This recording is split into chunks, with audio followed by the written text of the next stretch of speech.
Welcome to the final exam review for Math 101.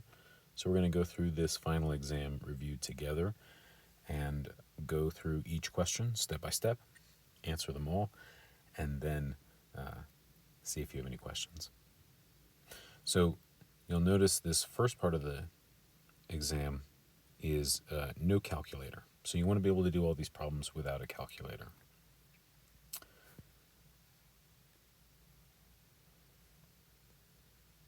All right, so this first one here, we'll go ahead and take a look at this. 455 divided by 13. So if we set this up for long division, we know it's 455 divided by 13. The 13 won't go into 4, but it will go into 45. So 13 goes into 45 more than twice, but maybe not 4 times. So let's try 3. 3 threes are 9. 3 times 1 is 3. And now, after we multiply back, we have to subtract. We can't take away 9 from 5, so we'll have to borrow from the 4. 4 will become a 3, and we'll give the 1 to the 5, so now it's 15. Minus 9 is 6. 3 minus 3 is 0, and we don't have to write the 0. Bring the 5 down. Now, which multiple of 3 ends in a 5? The 5th. So 3 times 5 is 15. So I'm thinking maybe 3 times 5 is 15. I have to carry the 1 somewhere. 5 times 1 is 5, plus 1 is 6. Yep, it was 65. When I subtract, I have no remainder. And with no remainder, I know I'm done. And so then the simplified version of 455 divided by 13 is 35. All right, let's move on to the next one. Negative 1,176 divided by 21. So just like in the last problem, I'll have to use long division. But this time, I want to decide what the sign of my answer is going to be right away. So what is a negative divided by a positive? A negative divided by a positive is a negative. So I know that whatever answer I get is going to be a negative. So now I can focus on doing the division of taking 21 and dividing it into 1,176. 21 doesn't go into 1, and it doesn't even go into 11. So I have to go all the way to the third digit to see what goes in. So 21 goes into 117. Well, 5 20s is 100, so let's try that. 5 times 1 is 5, and 5 times 2 is 10. So 5 times 21 is 105. Now I have to subtract, see what's left over. 7 minus 5 is 2, 1 minus 0 is 1, and 1 minus 1 is 0. I don't have to write that. Since 12 is less than 21, I know I picked the right number by dividing by 5. Or saying that 21 would go into 117 5 times. Now I bring down the 6, and I say, well, how many times will 21 go into 126? Well, 1 times 6 gets me a 6, so let's try that. 6 times 1 is 6, and 6 times 2 is 12. Sure enough, 126. So when I subtract, I have no remainder, which means it goes in evenly 56 times. So then the answer is negative 56. Let's have a look at the next one. The next one is a negative divided by a negative. So what's the answer going to be when I'm dividing two negatives? It's going to be positive. So I actually don't need to worry about writing the sign, and I can go straight to doing the long division. 27 won't go into 1 or 11, but it will go into 116. The question is how many times. I think 5 is going to be too big. To be honest, 5 might even be too big. So let's see. We can do a little bit of work off to the side here. I can say 27 times 3. And let's see what that comes up with. 3 times 7 is 21. 3 times 2 is 6. And 2 is 8, so 81. So 3 27s is 81. What if I add another 27 for 4 times 27? This, whatever I get right here, will be the equivalent. This is 4 times 27, since I've already done 3 times 27. So I get 8 and 108. Oh, so that would work. So 4 would be a good place to start here. 4, the advantage of doing it this way is I already know what 4 times 27 is, right? I don't have to go and multiply back and try to keep anything in my head. I know it's 108. So 4 times 27 is 108. Now I need to take it away and see what remains. 116 minus 108. So that's really 16 minus 8. Well, 16 minus 8. 8 times 2 is 16. So that means 16 minus 8 is 8. I bring down my 1. Now, the other advantage of doing some scratch work over here is that I can see that, 27 does in fact go into 81 an even number of times, exactly 3 times. And I already did the math to show it. So 27 goes into 81 3 times, because 3 27s are 81. And when I subtract to see what's left over, there's nothing left over, so it goes in nice and evenly. So what's the answer? A negative divided by a negative is a positive, and 1,161 divided by 27 is 43. So the answer is 43.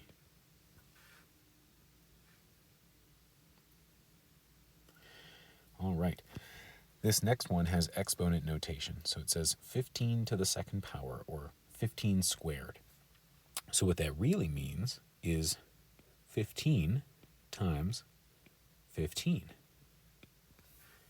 I'm using the parentheses just to show that if there were other things going on, we'd have to do this first. We'd have to evaluate this exponent first. Even though it's multiplication, it has a higher priority than multiplication on its own. So 15 times 15. Let's figure out what this is. So the best way to do it probably is to stack it, actually. So 15 times 15. 5 5s are 25. Carry the 2. 5 times 1 is 5 plus 2 is 7. Now I'm going to go to the tens place, so I need to add a 0 to show that. 1 times 5 is 5, and 1 times 1 is 1. I'll add up these subproducts. That's going to be 2 and carry the 1, so that's 2. So 225. So 15 squared is 225.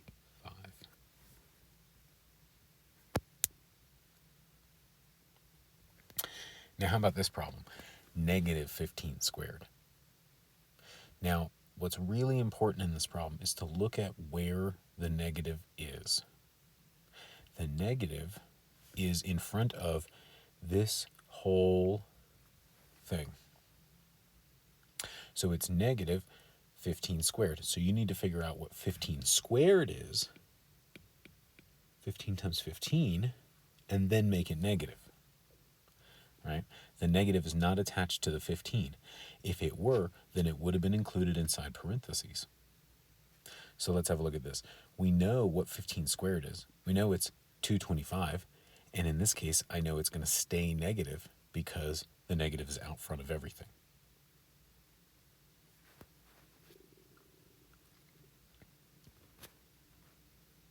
Now let's compare that to a problem like this one in number 6, where the negative is included inside parentheses. So that means that the exponent applies to the entire base. So this is negative 18 times negative 18 times negative 18.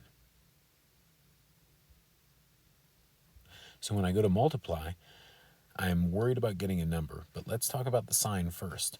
A negative times a negative will produce a positive, times another negative will produce a negative. So whatever my result is, I know that negative is going to be my result. The question is, what is 18 times 18 times 18? So let's go do that work. The best way to do that is to just take 18 times 18. 8 times 8 is 64. 8 times 1 is 8, and 6 is 14. Add a 0. 1 times 8, and 1 times 1. Add these subproducts up. Here the 1. That's 324. What I got? Now, that's only 18 squared. Now I need to multiply that by another 18. 8 times 4 is 32. 8 times 2 is 16. And 3 is 19. 9, 31. 8 times 3 is 24, and 1 is 25. And I've got no square left to carry, so I can keep it. Now I'm going to switch to the 10 place, multiply 1 times 4, 1 times 2, and 1 times 3. Now add all these subproducts. Pretty big, pretty fast. It's going to be 2, it's going to be 13 to carry the 1. It's going to be 6, it's going to be 8, it's going to be 4. So 5,800 negative 5,800. Just because it's such a big number, and because I've not worked with 18 cubes recently, I just need quite a bit. Okay, let's look at number 7. Negative 18 plus negative 35. So it's a negative plus another negative. So let's imagine I owed $18. Owed $18, and now I owe $53 more dollars, so I owe more. So then I'm adding to one account. So really, the operation that I'm doing is addition. So I'm going to do 18 plus 53. That's the operation. But the result I know is going to be negative because I'm taking a negative and I'm adding more negative to it. So whatever result I get is actually going to be a negative answer. So now I have to add 8 and 3 is 11. Carry the 1. 1 and 1 is 2, and 5 is 7. So 71. So negative 71. So if I owed $18 and then I owed $53 more, I would owe a total of $71. Now, 8 is a little bit different. Let's say I owe $21 and then I make a deposit, because this is a negative, but then I'm adding, so I make a deposit of $98.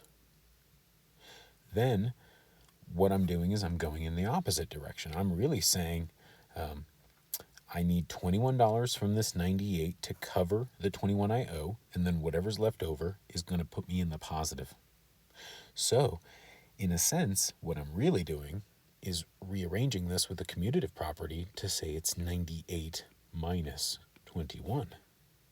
And that's a subtraction problem that I can do. So I'll stack them.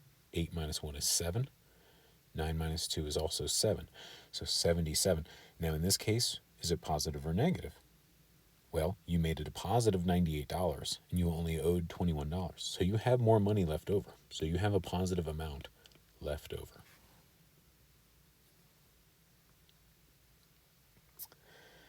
Let's go on to the next set of problems in this.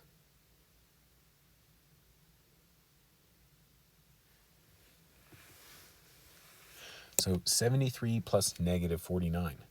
So here's an example where you say this is your balance. You have $73 in the account. And then you make a transaction. You owe $49. You make a a withdrawal.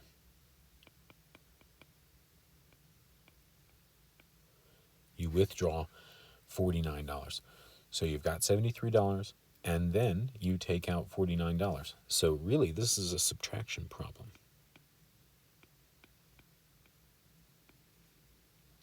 Now, I can't take 9 away from 3, so I'm going to have to borrow. 13 minus 9 is 4. 6 minus 4 is 2, so 24. And whether it's positive or negative depends on the signs of what I started with. So in this case, I had $73. That's greater than 49. So when that check clears, I'll still have money in the bank. $24 to be precise.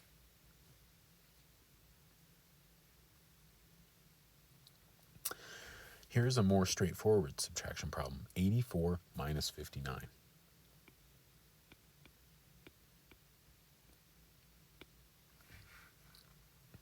I can't take 9 away from 4.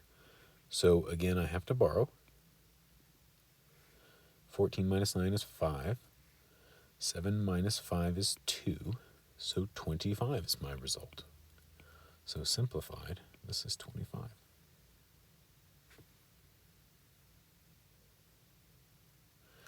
$11. 14 minus 65. The trouble with this one, right, is that if I have, let's say I have $14 in the bank, and I try to withdraw 65, what's going to happen? I'm going to be in the negative. I'm going to be in the red. So I already know, from a number line perspective, that if I'm over here at $14 in the positive, right, here's the positive side, here's the negative side. So if I have $14 and I take out $65, I'm going to first take out the $14 I actually have, and then I'm going to try to take out some other amount here, right, until I get to some negative account balance.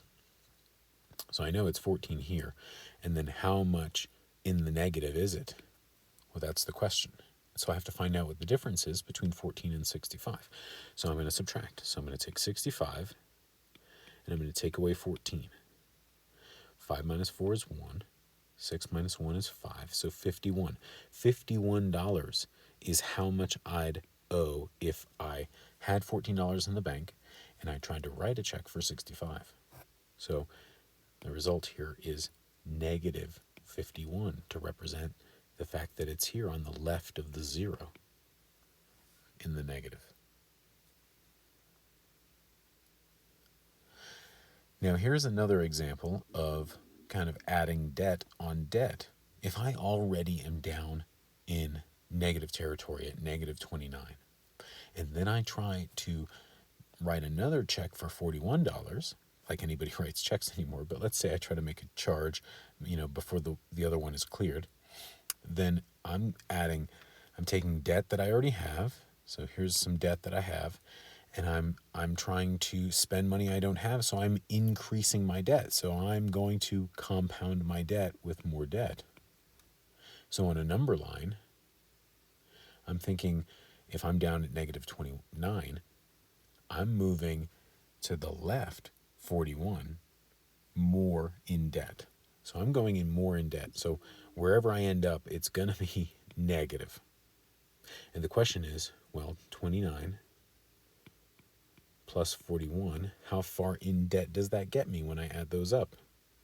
So 9 and 1 is 10. And 70, so I'd owe $70 if this happened, according to my little scenario.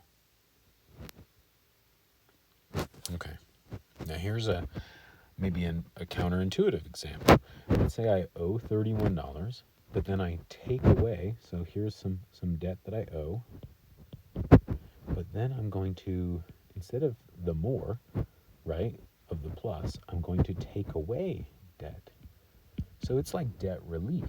So this is like debt cancellation. And so that's why sometimes we think of the two minus signs right next to each other as a plus, right? The two negatives make a positive. That's where this idea comes from, right? Taking away debt. So If I owe $31 and then I take away some debt relief, well, this actually happens to be more debt relief than I even owed. So that's going to put me back in the positive. So to find out how far in the positive I'm going to go, I actually have to find the difference between 31 and 47. So 16. So I could pay, if I got a $47 debt relief, I could pay my $31 in debt, and then I would still have $16 left.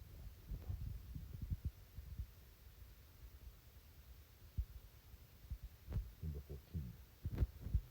Same scenario, just different numbers. I am down at negative 58 on the number line, or in my account balance, and then I'm going to take away some amount of debt. So it's like adding. So it's like negative 58 plus 41. Or you could think of it as 41 minus 58 if that helps you. 41 minus 58, oh, I can't take 58 away from 41, so it's going to put me in the negative. So to find out how far negative, I can subtract in the way that makes sense, the larger absolute value on top.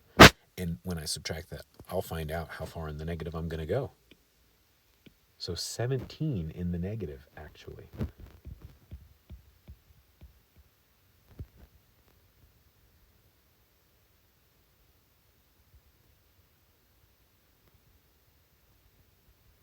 All right, here's a slightly more complicated problem that's going to involve us knowing our order of operations, knowing some multiplication facts, and knowing about positive and negative numbers.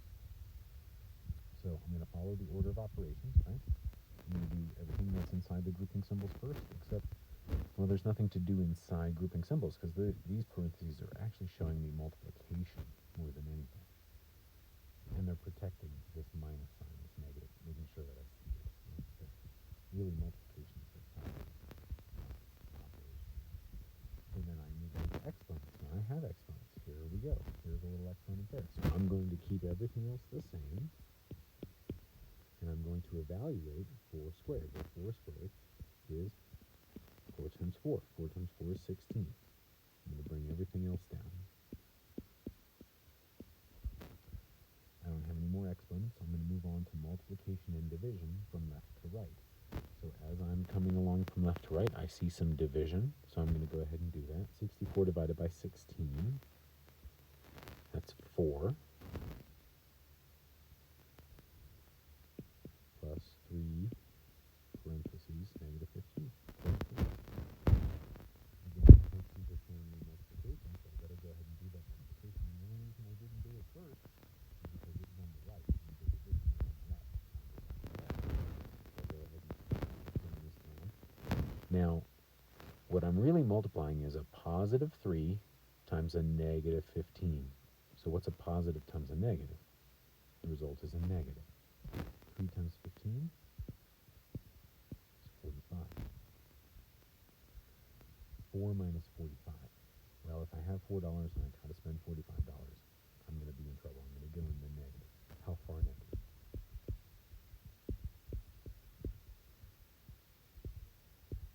41. So I'm going to go in the negative 41.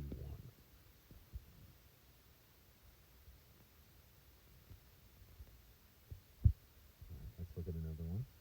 This one's actually a little more straightforward because we don't have any negatives. We don't have any parentheses or exponents. So I'm going to go from left to right, looking for parentheses and exponents, and I don't have any, so I'll go on to multiplication and division. I'm cruising along here. I see division here, and I see multiplication here. Which one should happen first? The division has to happen first. The multiplication has to happen second because I do multiplication and division from left to right. So that's really important. So the 21 plus, that's not going to change. And instead, 18 divided by 3 is the first thing I'm going to do. 18 divided by 3 is 6. And I'll bring everything else down times 2. I haven't done all the multiplication and division yet. I'm going to move on to the addition. 6 times 2 is 12. Now I'm ready to move on to addition. 12 and 21 and 12 is 32.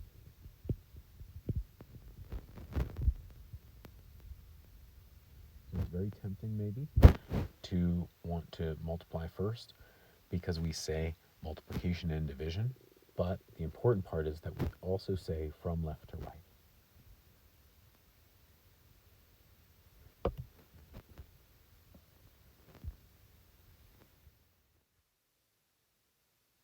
Okay, so the next set of problems, and we're just going to keep building on what we're doing. So let's have a look at 17 here. So 17 is an order of operations problem again.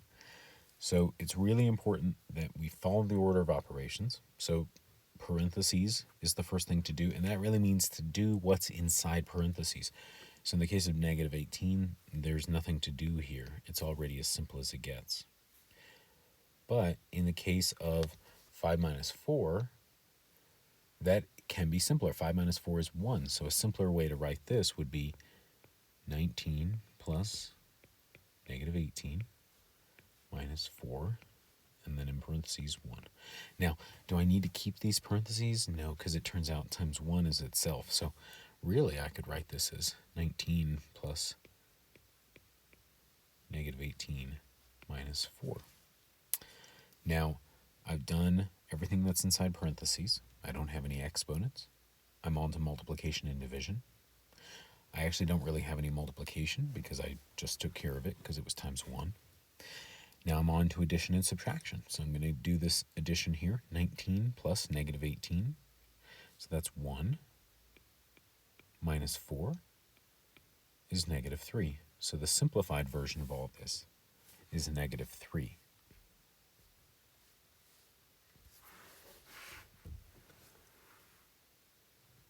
This one's getting a little more complicated. So I'll give you a second to think about what you do first. I think this is what we've got to do first. So 7 minus 5, because that's in the parentheses. So everything else is going to stay the same. 7 minus 5 is 2. Everything else stayed the same. Now, I've done all the work to do inside parentheses. I'm on to exponents, none of those. Multiplication and division, some of that. So I'm going to do that multiplication. It's on the left. Plus 2 times 2 is 4.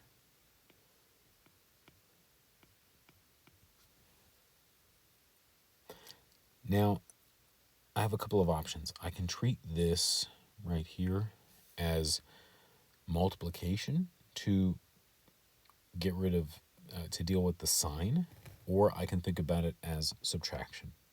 So if I think about it as multiplication to deal with the sign, I know that there's kind of a 1 here,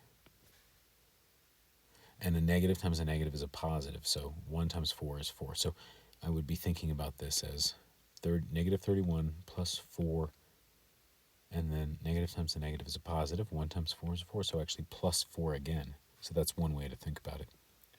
Negative 31 plus 4, so I owe $31, and I make a $4 deposit, so I'm going to owe less money. So I'm going to owe 4 fewer dollars. So that's got me to negative 27. Plus 4 more, negative 23.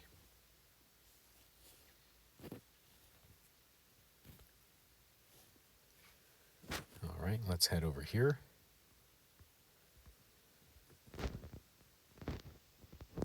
So we've got our first fraction problem. Now this fraction bar right here, it is just a divider to help us stay organized. We've got a numerator on top we're going to deal with. We've got a denominator on top we're going to deal with. And then if we can, we're going to divide when it's all said and done, because that's what a fraction bar is. It's division waiting to happen. So I'm going to go ahead and treat each part of the fraction, the numerator and the denominator, separately for now, and I'm going to kind of work on them. So in this case, it's actually a little easier to go straight across. So instead of working down, I'm going to go straight across. So the first thing to do here would be this multiplication of 4 times 3. So 4 times 3 is 12. And then in the denominator, there's really, well, there's not much to do here except for I could pick a sign. I could think of this as a 1, and I could pick a sign. So a positive 1 times a negative 5 would be a negative 5. So this is 5 minus 5. Now, 12 plus 8, that's 20. And 5 minus 5, that's 0. Ooh. 20 divided by 0, what's that? Remember that anything divided by 0 is undefined. Not 0, it's undefined. So that's really important. Now, you might have seen that pretty quickly in the denominator, and you actually, as soon as you see that this is going to make a 0 in the denominator, you don't have to do any more work. But for our review purposes, we wanted to do it all. All right, this next one won't be quite so, well, I was going to say tricky, but actually maybe it won't be quite so straightforward. So let's have a look. The first thing I want to do is simplify the numerator and the denominator separately. So I'm going to prioritize this multiplication here. So negative 12 plus 3 times 8 is 24, all over 4. Negative 12 plus 24 is 12 over 4. Well, what's 12 divided by 4? 12 divided by 4 is 3. So that is the simplified version. All right. Let's have a look at another order of operations problem. This one is maybe one of the trickiest because it's got so many negative signs in here to deal with. So there's nothing to do inside parentheses. There's no exponents. So I'm going to deal with the multiplication. That's right here that the parentheses are showing me. So the negative 3 is going to stay. Now, what is negative 2 times negative 9? That's going to be positive 18. Now, in the denominator, a pretty similar pattern. Negative 15 is going to stay. Then negative 3 times negative 4 is positive 12. Now, if I keep doing this work here, I'll get it down to a single number. So negative 3 plus 18, that's 15. Negative 15 plus 12, that's negative 3. Now, what's 15 divided by negative 3? Well, a positive divided by a negative is a negative, and 15 divided by 3 is 5. So the simplified version of all this is negative 5. Okay, so let's have a look at the next set of problems. We're going to look at evaluating expressions. And so they've told us what x, y, and z are going to represent, and our job then is to replace the variable values with their equivalents and evaluate the expression. So that's what we're going to do. So x is 5, y is 4, and z is 3. So let's have a look at this first one here. So x is 5, y is 4, and z is 3. So the first thing to do is to replace all the variables with their equivalent. So x is 5, y is 4, and there's no z in this problem. Now I use parentheses to protect whenever I am substituting values until I know what kind of a situation I'm substituting into. I don't know if I'm going to have sign conflict. I don't know if the parentheses are going to function as multiplication symbols, until I see what the problem looks like. In this case, they don't. So this could just as easily be written as 5 squared plus 4 squared. 5 squared is 25, and 4 squared is 16. So 25 and 16, 41. So for those given values, this expression evaluates to 41. Let's do another one. Again, I'm going to use parentheses because that is the best practice.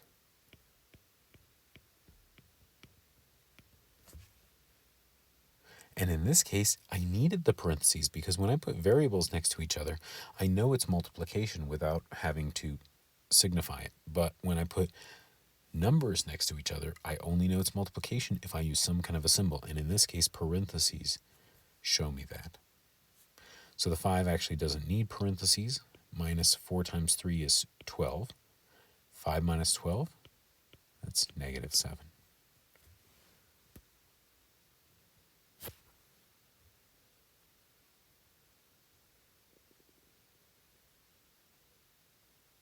All right, we'll do this one. This one's a little bit more challenging because we also have variables, or excuse me, we have exponents.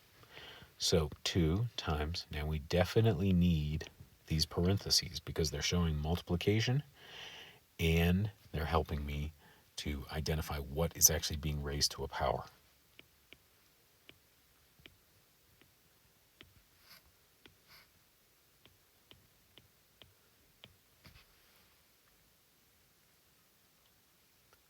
Now, each one of these terms is separated by a plus and a minus, right? So I have 1, 2, 3 terms.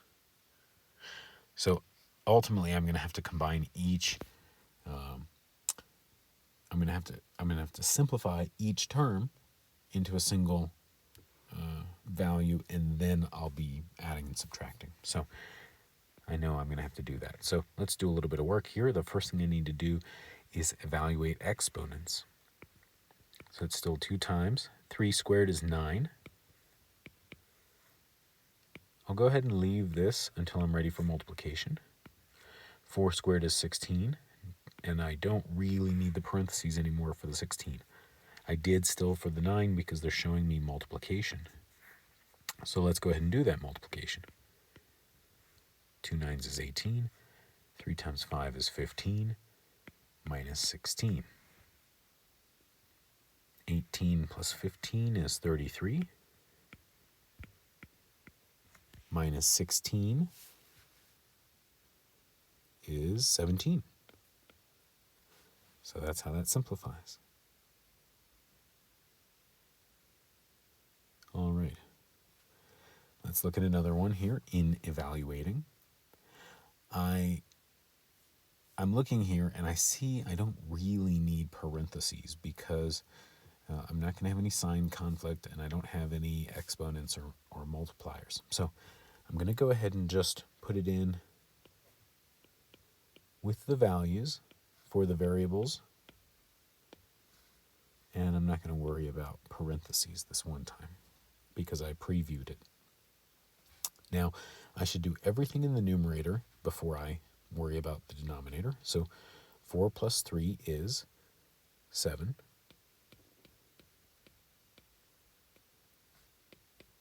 7 minus 17 is, that's negative 10.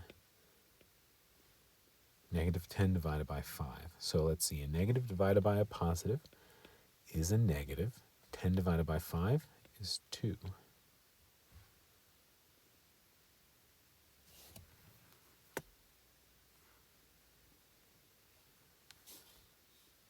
All right. So that is evaluating expressions.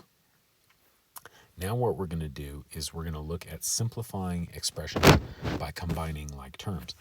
So you don't always know what variables represent, and you don't always get to work with numbers only. Sometimes you have to work with variables, and so we want to be able to keep working with variables, and combining like terms allows us to write things as simply as possible based on what we can do. So in this case, we don't know what b is in the example 26 here. I don't know what b represents, but I know that I can combine my b's with other b's the way I can combine numbers with other numbers. And so I'll go ahead and do that. I like to write my variables first. So I'll work on my b's first. So this is 3b minus 10b. So this is 3b minus 10b. So this is like 3b minus 10b, then minus 5 minus 4. So this is like 3 minus 10b. Because they're all b's, well, in the case of the 3 and the minus 10, so I need to do the math of the 3 and the minus 10 to figure out how many b's. So in this case, 3 minus 10 is negative 7, so it's going to be negative 7b minus, what's minus 5 minus 4. So they're both going in the negative direction. So I owe $5, and then I try to take out $4 more. Now I owe $9. Now that is as simple as it gets, because I don't know what b represents, but I can combine the like terms. Okay? I can do the same thing with k's. 8k minus 2k, those can go together. 8k minus 2k plus 4 minus 15. 8k minus 2k is 8 minus 2 is 6k, because I'm adding and subtracting like things. 4 minus 15, negative 11, or minus 11.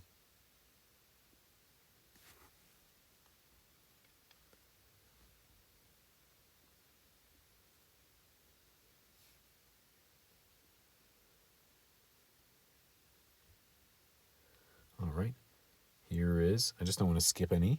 Here's 28. Now 28 is an interesting case because the like terms are sort of combined already. But in this case, what I want to do is I want to see that it's 3 times this binomial here. So what I'd like to do is multiply 3 times this and see if that simplifies at all. So what I have to do is I have to multiply 3 times the first term and 3 times the second term. So 3 times 2x minus, I'm just using the sign that I got, 3 times 5. 3 times 2 is 6, so that's 6x, minus 3 times 5 is 15.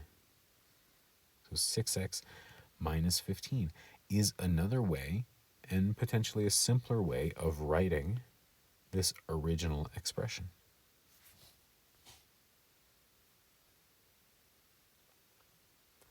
Got a couple more simplifying problems to do, combining like terms. Let's have a look at this one. In this case, I actually have p's over here, and I have a p here. I have a constant here and a constant here. So I want to get all these together. So what I'm going to have to do is I'm going to have to distribute 6 times 3, so 6 times 3p, minus 6 times 6. So that's 6 times 3 is 18, p minus 36. And now I've got to multiply the 2, but it's really not just 2. It's kind of like a minus 2. So that's minus 2 times p, minus 2 times, in this case, a positive 1.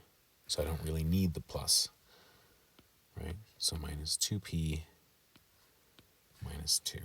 Now I can combine my p's now that they're out of the parentheses. 18p minus 2p, that's 16 p's. Then negative 36 minus 2, that's going to be negative 38.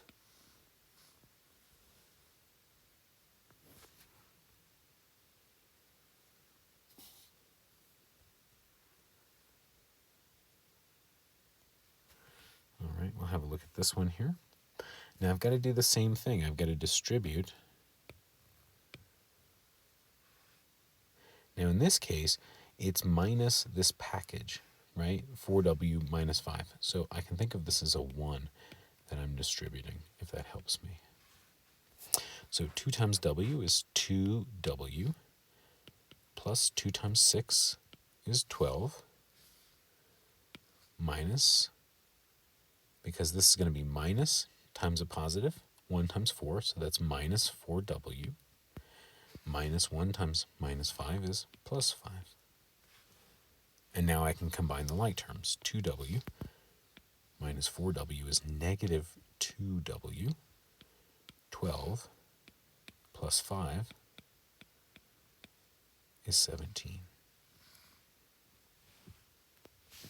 And one more here in this section. In this case, I need to distribute here, and I need to distribute here. 5 times 3v, 15v. 5 times minus 9, minus 45. Minus 1 times 12v, minus 12v. Minus 1 times minus 7, plus 7. Another way to think about this is, what's the opposite of 12v? Oh, minus 12v. What's the opposite of minus 7? Plus 7. Okay. 15v minus 12v, that's 3v. Negative 45 plus 7. So the signs are different, so I'm going in different directions. Here I owe 45, but I'm making a $7 deposit, so I'm owing a little bit less. Negative 38. Okay, so now that we've simplified expressions by combining like terms, we can go on to solve some linear equations. Okay, let's go on to the next part where we're going to be solving equations and checking our solutions. We don't necessarily have to check every solution every time, but for the purposes of this test, we want to be able to check any given solution, and so we will definitely check some of these solutions. So let's have a look at this first one here. So we're going to solve for n. And so we have constant terms on the left and the right, so we want to get them together. So I want to go after the constant term here. I want to take away 10. And whatever I do to one side, I have to do to the other side to keep it balanced. And so here, the plus 10 minus 10, those are going to cancel each other out. And I'm only left with 6n on the left side. The equal sign remains right where it is, drops down. 16 minus 10, that's something I can do, right? That's math I can do, and that's just 6. Now, 6 times n equals 6, right? Because there's implied multiplication whenever we have a number next to a variable, right? A coefficient of the variable. And so what we do is we always do the opposite to solve. So instead of 6 times n, we're going to divide by 6, because instead of multiplying by 6, dividing by 6 would be its opposite. Whatever we do to one side, we have to do to the other. On the left, we've got 6 divided by 6. That's 1. And that's exactly what we want. We want to know, if we know what 6 n's are worth, well, what's 1 n worth? 6 divided by 6, that's 1. So what we can do now that we think we have a solution is we can take that and we can plug it back in and evaluate this and see if it works. So we'll just do it here off to the side. So instead of 6n plus 10 equals 16, I'm going to propose that n is 1. So when I substitute, I always use parentheses.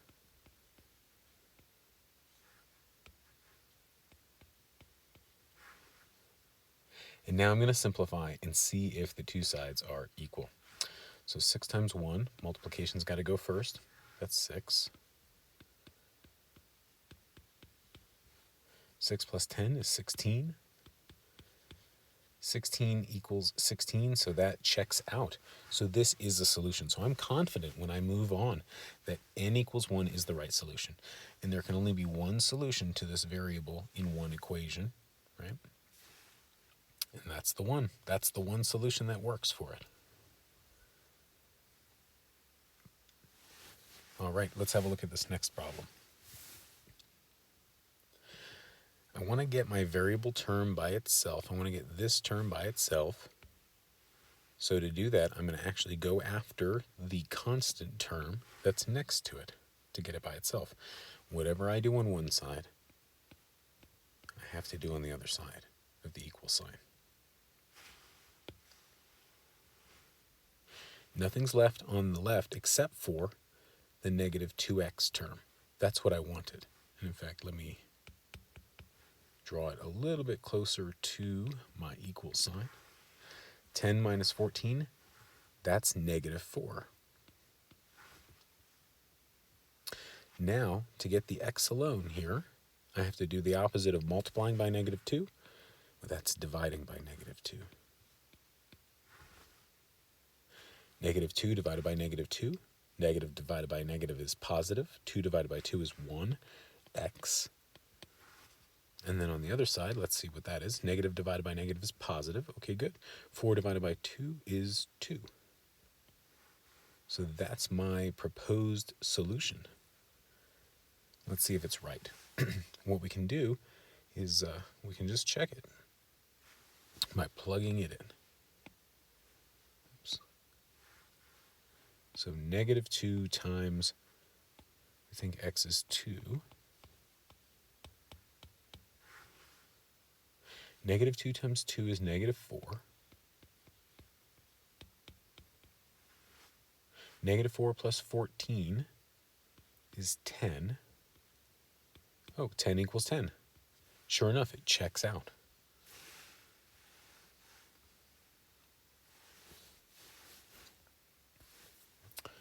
All right, this next one is a little bit more challenging because instead of having the variable term on the far left, we have it kind of mixed up and subtracting from 7.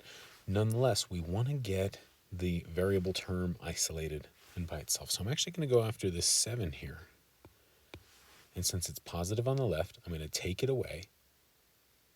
Right? It's really a positive 7 since we don't see a sign. And whatever I do on the left of the equal sign here, I have to do on the right of the equal sign.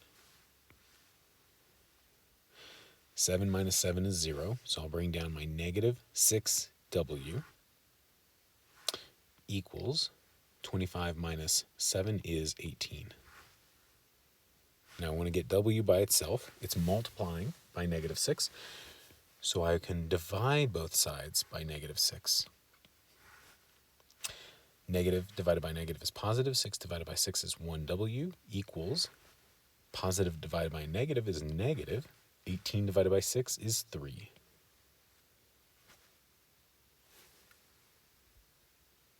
Now we can go back and we can check this just like we checked all the others. So let's see, 7 minus 6 times, instead of w, I think it's negative 3 equals 25. So the first thing I'm going to do is the multiplication. So I'll bring down my 7. Negative 6 times negative 3 is actually a positive 18. So negative times a negative is a positive. 6 times 3 is 18. Let's see. 7 plus 18, that's 25. Oh, sure enough. Checks out.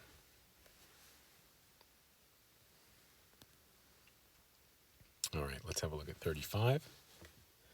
Negative 2m minus 5 equals 7. So I want to get the variable term by itself, the negative 2m. So I'm going to do the opposite of whatever's being done to it. In this case, 5 is being subtracted from it. So I'm going to add 5. And I'm going to do it to both sides to keep this balanced. Negative 2m comes down. Negative 5 plus 5, that makes 0. And it should. That's why I've chosen to add 5, to zero it out. 7 plus 5 is 12. Now to get m by itself, I have to do the opposite of whatever's being done to it. It's being multiplied by negative 2, so I have to divide both sides by negative 2. So 1m equals negative 6. And of course I can check this just like I've been checking all the others. So I'm going to propose that this is negative 6. So negative 2 times negative 6 is 12.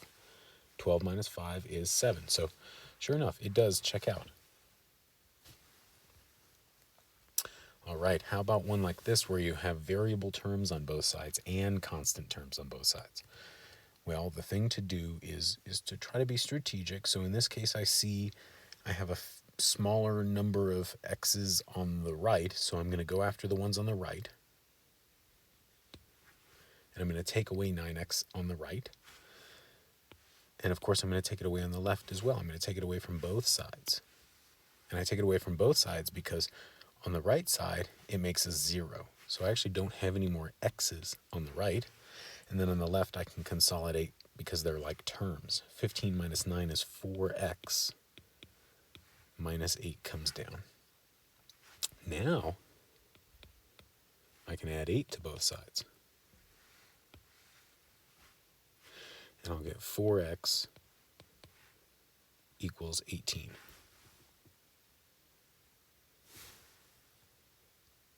So let's go over here just a little bit.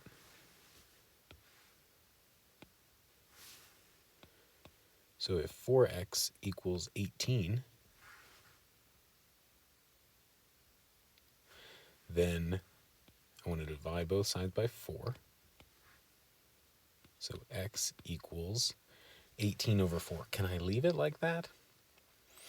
Well, because 4 doesn't go into 18 evenly, what I want to try to do is reduce this. So 18 over 4 is correct, but if I reduce, say, by 2, 2 goes into 18 9 times and into 4 2 times, 9 over 2, that would be a better answer. So that's the answer that I'd want to circle. The other option, of course, would be to divide. 2 goes into 9 4 times. 4 2s is 8. With 1 left over, I could add a decimal and a 0 and bring that down. And 2 goes into 10 5 times. So 4.5 would be 4.5, which, of course, kind of makes sense. 2 goes into 9, 4 times with a half left over.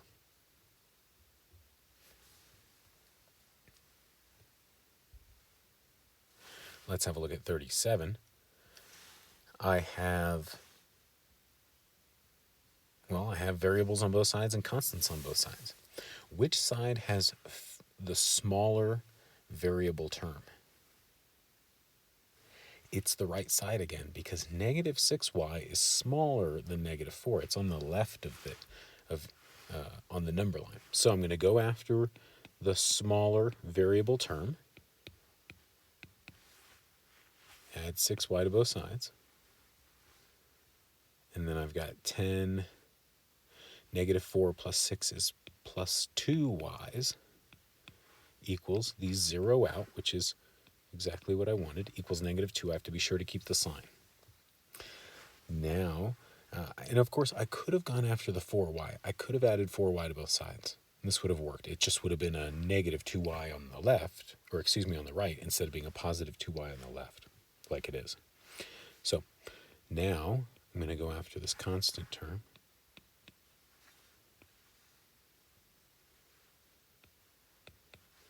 (10 minus 10, that's 0. That's what we want. Negative 2 minus 10, negative 12. Now to get y alone, if 2y's is negative 12, I can divide both sides by 2 to figure out what 1y is. 1y would be negative 6 then.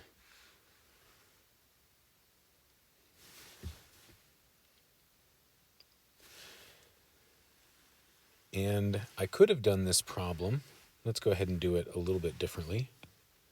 10 minus 4y equals negative 6y minus 2. I could have gone after the 4y first. Add that to both sides to 0 it out on the left. Then 10 is on the left. Here's the challenge though. Negative 6y plus 4y is negative 2y. And so when I go after what is the larger variable term, and to move that one, then I can possibly end up with a negative here. And so I just need to be sure to keep track of that. -2. Now I'd keep the variable term on the right. I'd go after this constant term here, add 2 to both sides. It would be 12 on the left equals -2y, and that would zero out. I'd divide both sides, but instead of by 2, by -2 to get 1y alone. And I'd end up with -6 equals y, which is actually the same answer that we got. So different method, same answer. You can see the only difference is the variable ends up isolated on the right side instead of the left side, but it's not a problem. All right, let's go up here and do some more. 38. All right, well, this one will be a piece of cake by comparison then. And actually, this one is the same thing. If we go after the 3x and move that to the right, we'll have a positive term on the right. If we go after the 8x on the right and move it to the left, then we'll have a negative term on the left. And so I like to, whenever I have variable terms on both sides, I like to try to move the smaller one. So I'll identify the smaller one and I'll do the opposite. So the opposite of 3x, positive 3x, is minus 3x, and I have to do it on both sides. 3x minus 3x is 0. That's why I picked it. It cancels out. 8x minus 3x is 5x. Now I can go after this plus 4, take away 4 on both sides. -1 minus 4 is -5 equals 5x, because these zero out. Now I can divide both sides by 5. -1 equals x. So, often we like to write it like this, x equals -1, so you're welcome to turn it around, but it's correct both ways.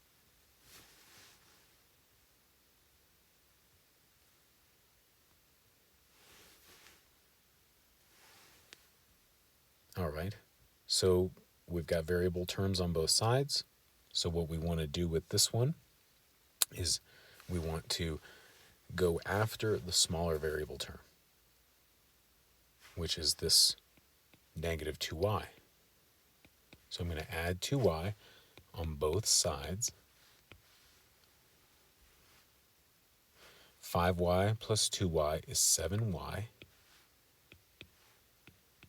plus 18 equals -2y plus 2y cancels out, equals -10.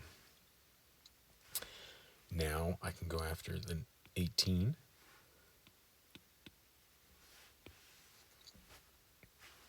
It's going to zero out, so I'm left with just 7y equals -28.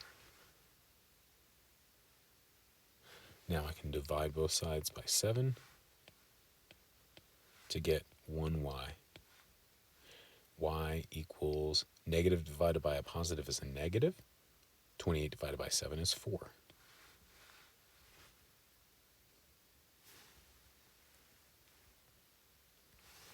All right, a fractions problem.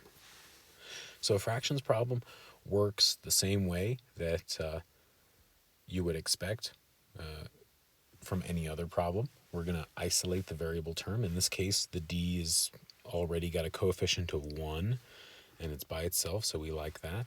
So I'm going to go after the constant term here. I'm going to take away a 7th, and I have to take away a 7th from both sides. Well, luckily here, it's going to zero out, and I'll get d equals whatever the result of 2 over 21 minus 1 over 7 is. And so what I like to do is find a common denominator. In this case, it's going to be 21. So I don't have to multiply anything by this first fraction to build it up to be in parts of 21. But I can show that I'm multiplying it by 1 if that helps me to stay organized. And if I want 7 to be 21, I'd have to multiply it by 3. So I'd have to multiply the top by 3 as well to keep it balanced. So I've got 3 over 21. Now, this is math I can do. 2 parts out of 21 minus 3 parts out of 21 is really 2 minus 3 is negative 1 out of 21. So I have to keep my denominator whenever I'm adding and subtracting fractions. So there's my answer. And of course, I can plug it in for D and check it and see if it's true. Let's do another fraction problem. I've got the x here, the variable, waiting to be isolated. The only thing I have to do is get rid of this term. So let's go after it. Let's add 2/3 to both sides. So over here, negative 2/3 plus 2/3 cancels out. X equals whatever the result of this is. So what is 7/9 plus 2/3? So I want to build up a common denominator. It's going to be 9 because 9 and 3 both go into 9. And I'd have to multiply 9 by 1 to get 9, so I don't really have to change this fraction at all. And I'd have to multiply 3 by 3, so I'd have to do the same top and bottom to keep it balanced. 2 times 3 is 6. So now I'm looking at 7 plus 6 parts of 9. So 7 plus 6 is 13 parts of 9. Now the question here is, should I leave it like this? Or should I turn it into a mixed number? So let's do both. Let's have an improper fraction, a top-heavy fraction, and a mixed number answer. So 9 goes into 13 one whole time with 4 parts left over. So it could be 13/9 or 1 4/9. Those are both good answers. But I think algebraically, this first answer is the easier one to work with if we actually wanted to plug it in and do some work. Now, how about working with decimals?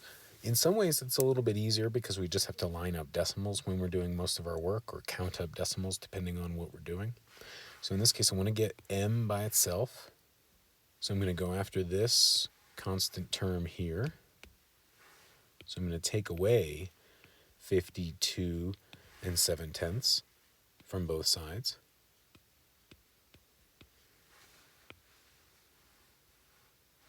On the left side, they cancel out, which is exactly what I want. So m equals, now I'm combining, I'm taking a negative, and I'm subtracting from it, so I'm actually combining these negatives to be even more negative. So really, in a sense, I'm adding them.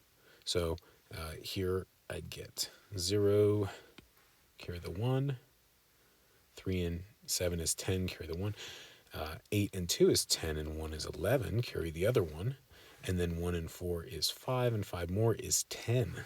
So 101.0. 101.0. And since it is 0.0, I don't really need the 0.0. If I were to include it, it wouldn't be wrong, but 101 is an even simpler answer. Now this one doesn't look like it's going to simplify to a 0.0. So this is similar. I'm going to go after the constant term here. So I'm going to add 11.3 to both sides.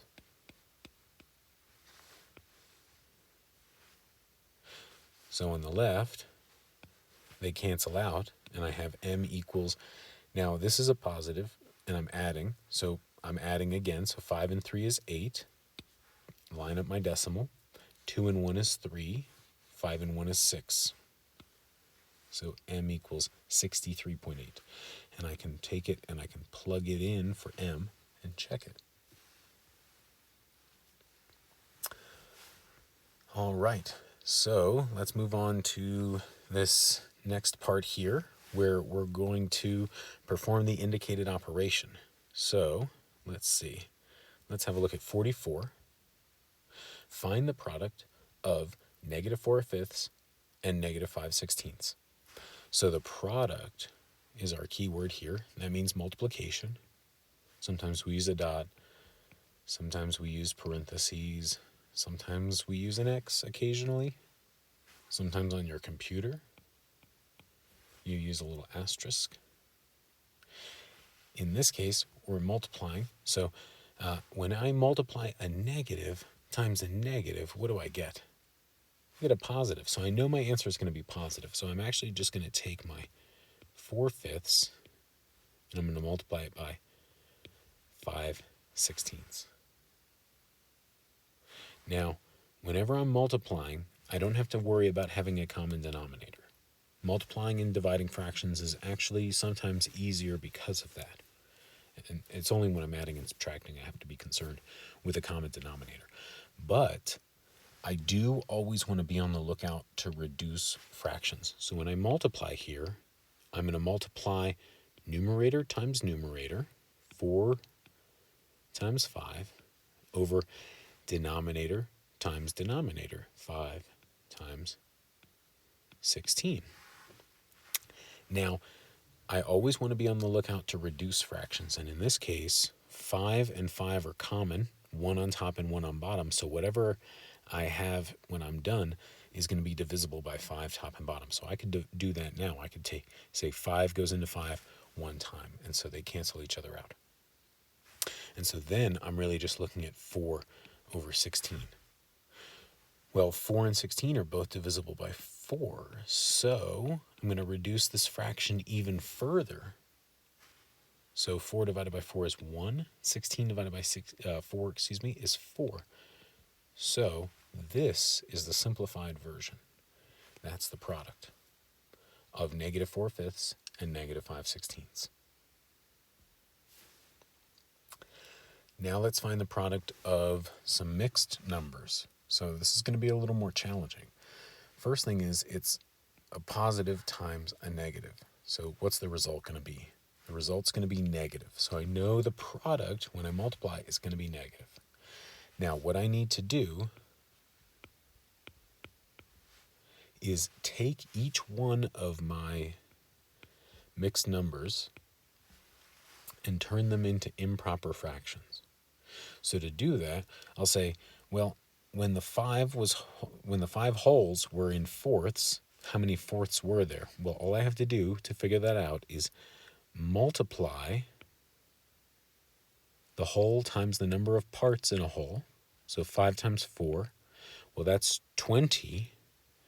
And then I take that 20 and I add it, because there'd be, right, 5 is equal to 20/4 is what I'm saying. And I already had 3/4. So I'm taking that 20 and I'm adding it to 3. So it's really 23/4. That's 5 3/4 as an improper fraction, a top-heavy fraction. So I'm going to do the same thing with the next one. I'm going to multiply the whole times the number of parts in a whole. So 4 times 3 is 12. And I'm going to take that 12 and I'm going to add it to what the number of parts that I had, 2. So that's 14/3. That's the improper version. Now I'm finding the product, so I'm multiplying. So what I'm going to do is line them up here. So I can multiply straight across. And when I multiply numerator times numerator,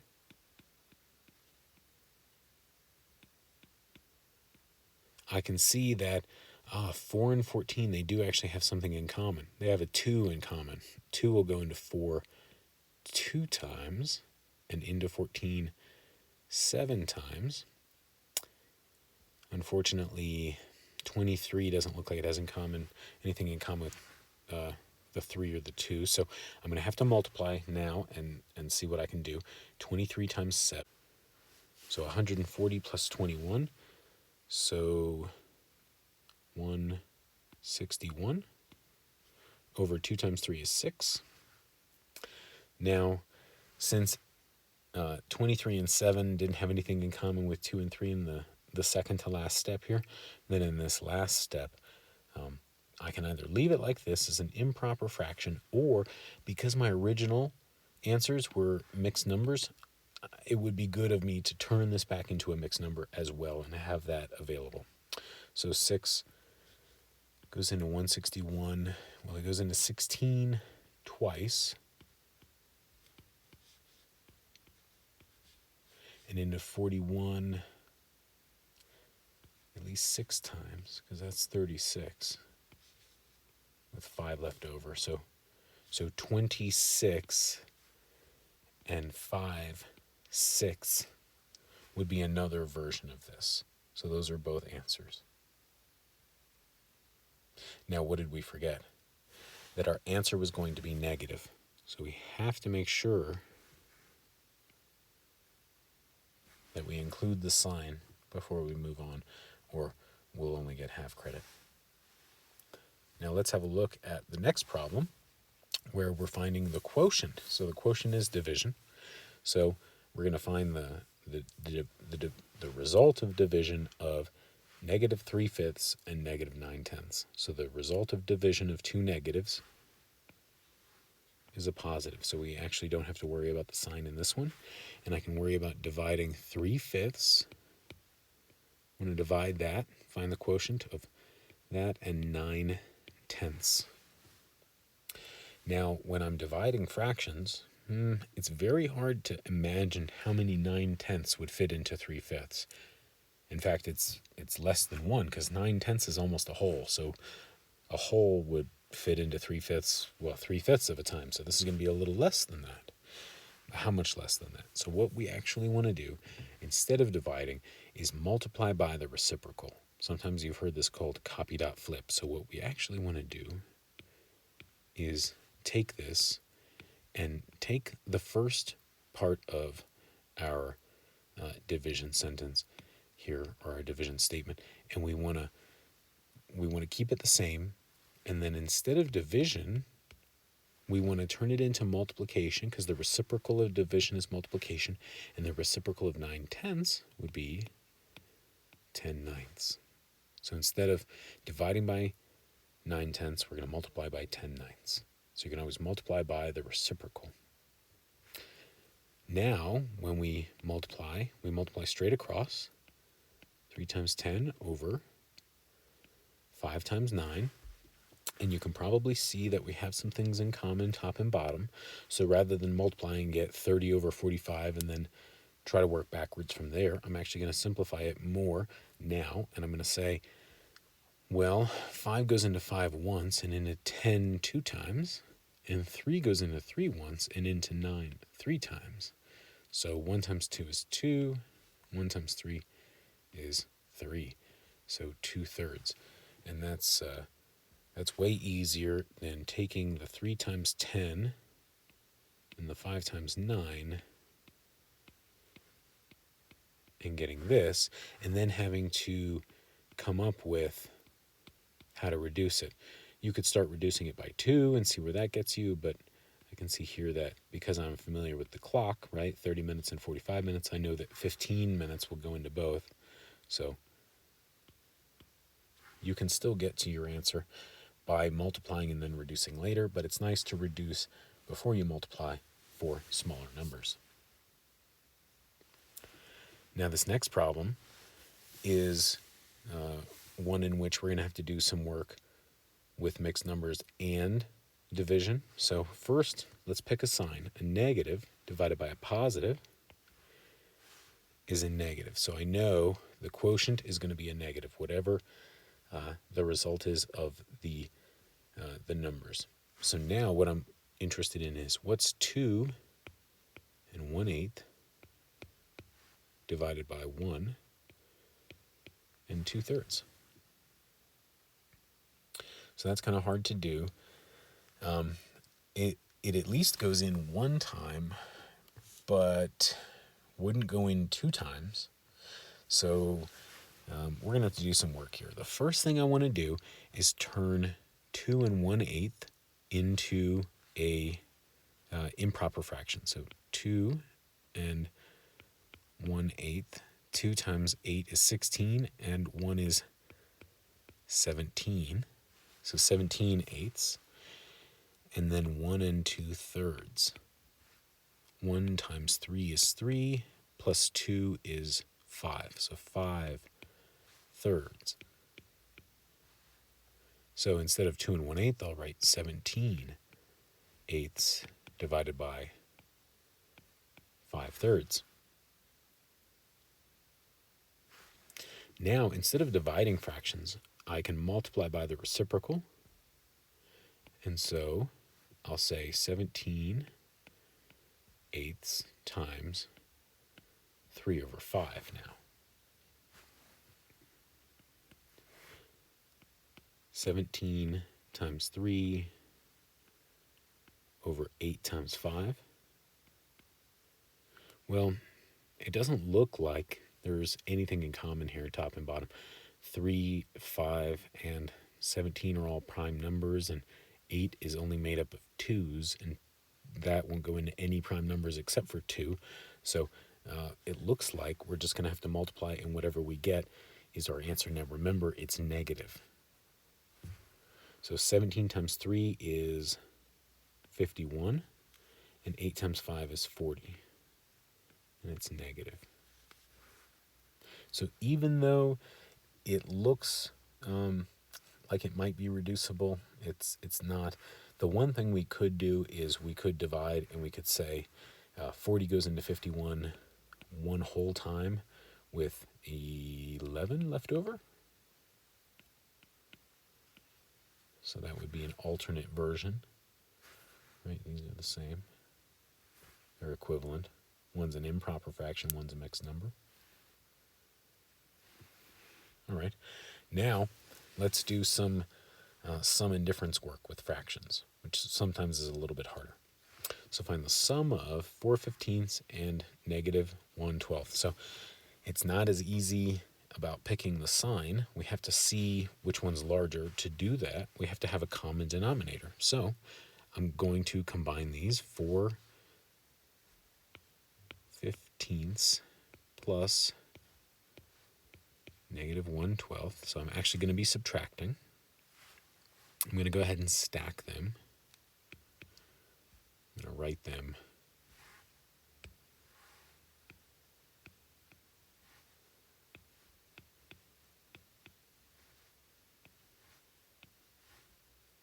and so what would be a common denominator? Let's see.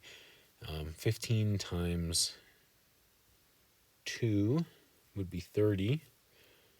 15 times 3 would be 45. 15 times 4 would be 60.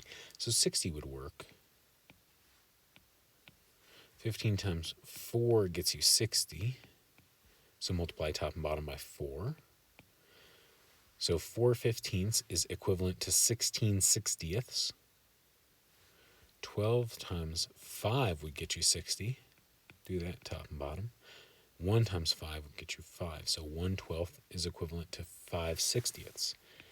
So what I'm really looking at here is 16/60 minus 5/60. So that's 16 minus 5 is 11/60, and it's positive. It's positive because the first number was greater. It had enough to give. Let's see here. Find the difference of 7/10 and 8/15. So the difference is subtraction. So what I'm doing here is I'm subtracting 7/10 minus 8/15. But to subtract, to add and subtract, I have to have a common denominator. So I'm going to go ahead and stack these just to give me room to work. Now I usually start with the larger denominator and see what it builds to and see if the small one goes into anything. So 10 won't go into 15, but 15 times 2 is 30, and 10 would go into 30. So 30 would be a common denominator. They can both go in. So 10 times 3 is 30. So 7 times 3 is 21. 15 times 2 is 30. Times 2. And 8 times 2 is 16. And what I'm doing is finding the difference. So it's 21 thirtieths minus 16 thirtieths. 21 minus 16 is 5 thirtieths.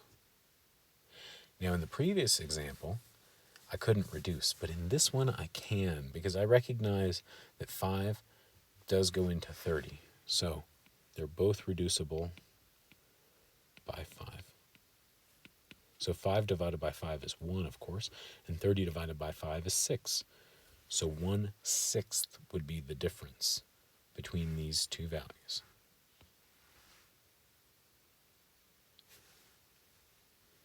Now let's move on to work with decimals. Find the product, so the multiplication of negative 0.51 or 51 hundredths and negative 0.3 or 3/10. So product is multiplication, so a negative times a negative is a positive. So I don't have to worry about the sign now. I have to multiply.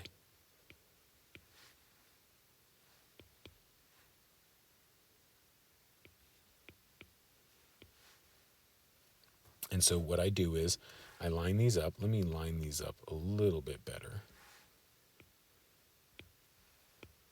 so you can see clearly what's lined up where. Now I don't have to multiply the zeros in this case. I just have to multiply the other numbers and keep track of the number of decimal places. So there were 2 decimal places in my first factor and 1 in my second factor. So that's a total of 1, 2, 3.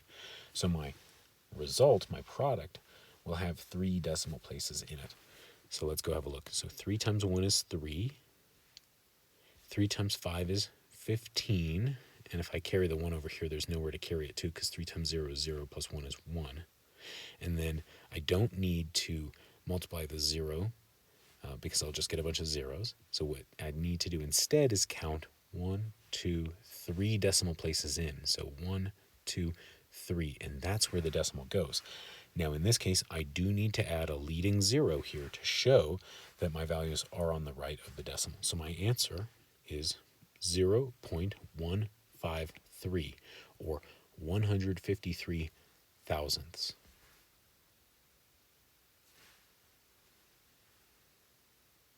Let's find the product of 12.1 or 12 and 1/10 and negative 1.1 or 1 and 1/10. So the product is multiplication. A positive times a negative is a negative. So I know my product is going to be negative. And I can focus on multiplying 12.1 times 1.1. Now it just so happens the decimals line up, but they don't have to line up in multiplication. So I'm going to go ahead and multiply like normal. 1 times 1 is 1, 1 times 2 is 2, 1 times 1 is 1. Now I do have to multiply here, so I add a 0 to show that I'm going to another place value. 1 times 1 is 1, 1 times 2 is 2, 1 times 1 is 1. Add my subproducts. And now I can find out where my decimal point is a couple of different ways. What is about 12 times about 1? Well, it's about 12, or in this case, maybe 13. But I can also count the number of decimal places in my original factors. So there's 1, 2 decimal places in my factors. So I need to have 1, 2 decimal places in my product. And my product also has to be negative because the signs of my factors were different.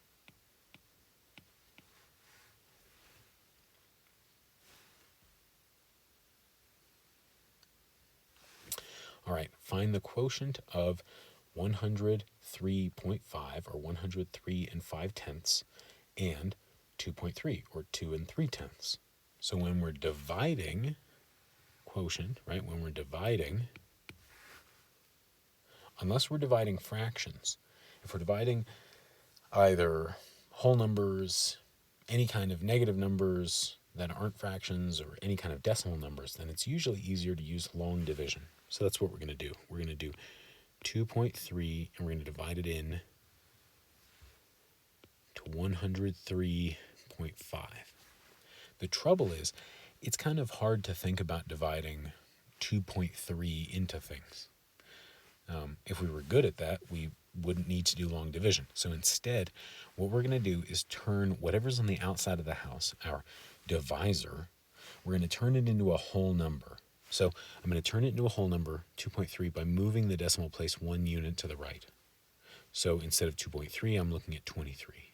But to keep this balanced, I have to move all decimal places 1 unit to the right in this case. So instead of 103.5, we're looking at 1035.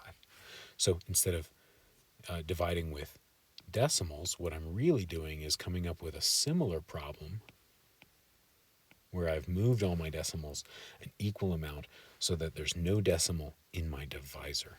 It's okay if there's a decimal in the dividend. In fact, there is. It's at the end of every number, and it just comes straight up, and I can add zeros, and there's no problem with that. We'll see if I need that decimal. So 23 won't go into 1, won't go into 10, will go into 103, probably not 5 times, probably just 4 times. 4 23s is 92. And then I subtract. 3 minus 2 is 1. This is, I can cancel and borrow, but really this is just 10 minus 9 is 1. Now I bring down my 5. 23 goes into 115, I'm guessing 5 times, because 5 times 3 is 15, carry the 1, and 5 times 2 is 10, and 1 is 11. Nice.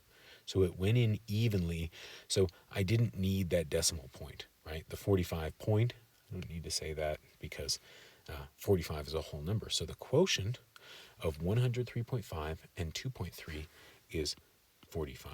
And it's positive, of course, because both our parts were positive to start with. So hopefully that made sense. And we're going to have a look at some more of these types of problems.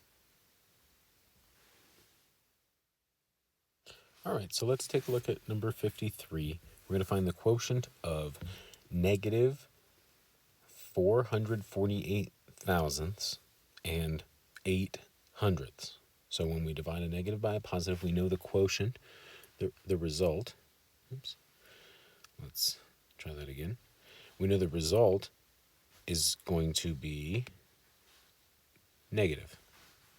So we know that our answer is going to be negative. And so now what we need to do is figure out what that answer is going to be. If we think about this 8 hundredths as 8 cents dividing into about 45 cents, then maybe 4.5 could be kind of a good estimate. So let's see if that turns out to be true. So I'm going to set this up for long division.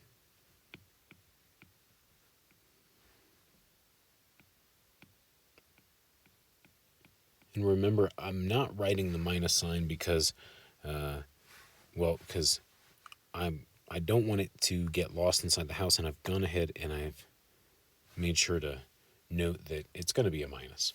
It's going to be a negative result. So we can't divide this 8 hundredths into things very well. It's hard to think in terms of hundredths rather than wholes. So we like to make this whole. So what we're going to do is we're going to make this whole. We're going to move the decimal point as many places as we need to make this whole. And we're going to do the same thing in our dividend to keep things equal. So it's effectively like multiplying everything by 100. And so I'm really actually going to work on this similar problem here, which is 8 now, because I don't need those leading zeros, dividing into 44.8. Now, it's okay to still have a decimal point in my dividend. It's just hard to have one in my divisor because I don't think in terms of fractions of numbers very well, rather than whole numbers is easier to think about. So 8 doesn't go into 4, but it does go into 44, and it goes in 5 times because 5 eighths are 40. With 4 left over. Bring the 8 down. Bring the 8 down. How lucky, 8 does go into 48. It goes in 6 times, 6/8 is 48,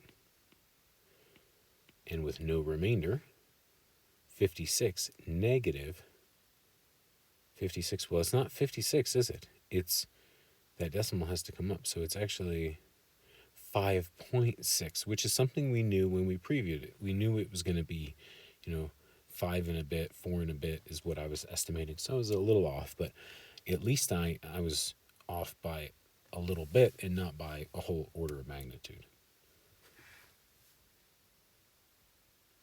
All right, let's have a look at 54.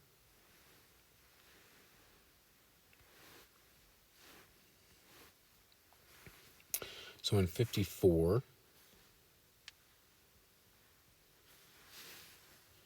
we're going to find the sum of two negative numbers. So when I find the sum of two negative numbers, I'm going further into negative territory. So I know that when I combine these, I have to line up the decimal place, because whenever I'm adding and subtracting decimals, I need to line up the decimal place. And I can think of this 8.1 as 8.10. That's the same. If that helps me to kind of keep the places lined up. And now I can add straight down, knowing that my result is going to be negative because I'm adding two negatives, right? I'm combining my debt in one example. 1 plus 0 is 1. 2 and 1 is 3. Bring the decimal point down. 7 and 8 is 15. So negative 15.31.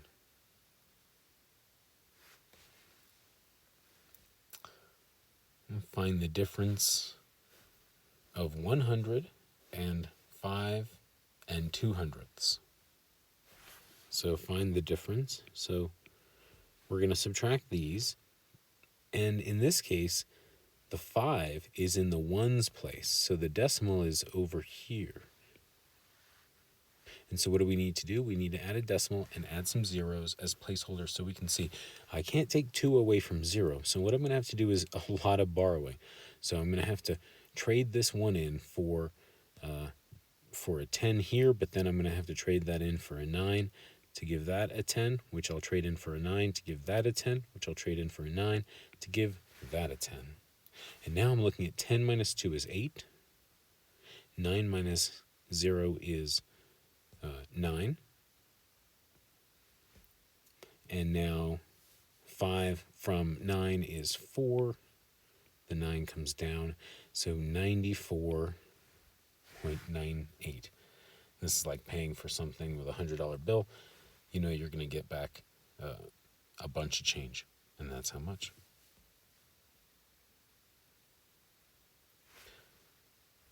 All right. Let's find the sum of this positive and negative number. So when I'm finding the sum of numbers with different signs, really what I'm doing is subtracting. And when I subtract,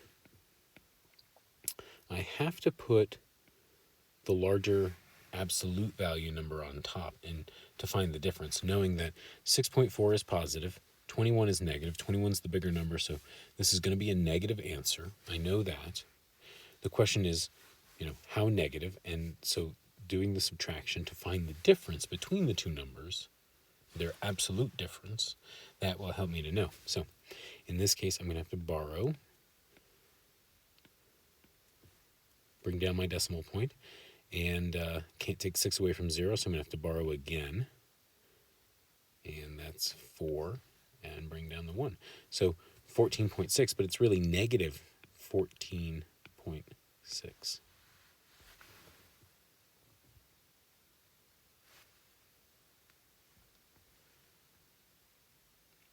All right, so let's move on to these proportion problems.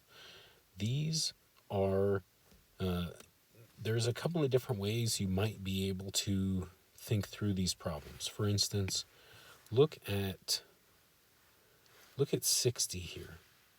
So if you take 1.1 and you triple it, if you multiply it by 3, then you would get 3.3. So if we take this 5 and we multiply it by 3, we should get whatever x is.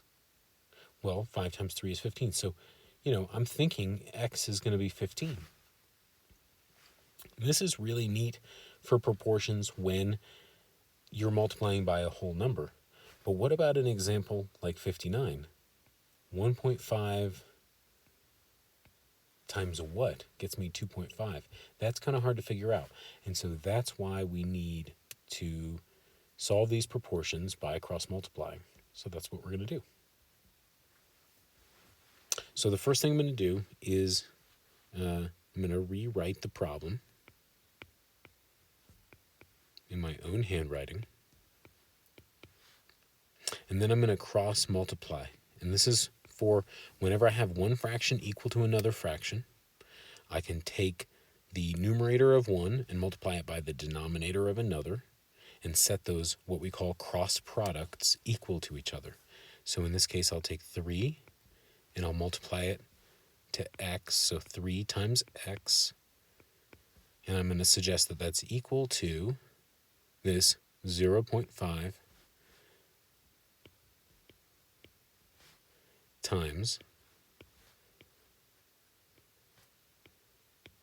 9.3.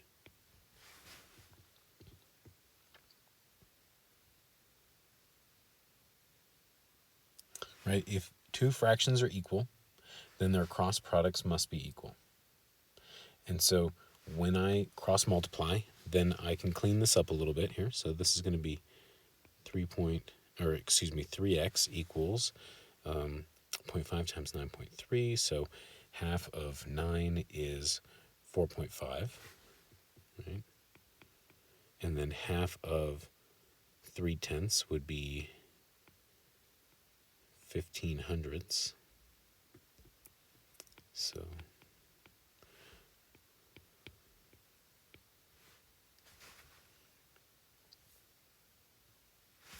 now I want to divide both sides by 3 to figure out what x is.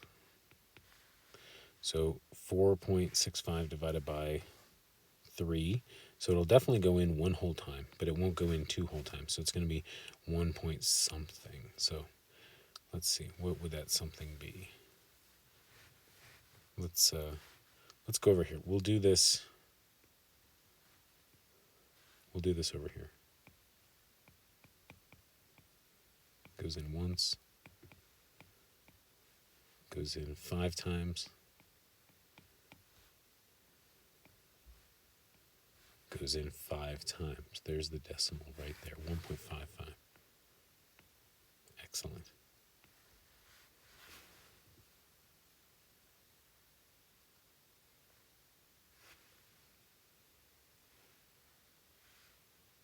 All right, let's have a look at 58. Same thing here. I want to rewrite the problem in my own handwriting because I'm going to do some work with it. I'm going to multiply the cross products. I'm going to take 9. I'm going to multiply it by 1.2. And I'm going to set that equal to the other cross product. So 5.4 times x.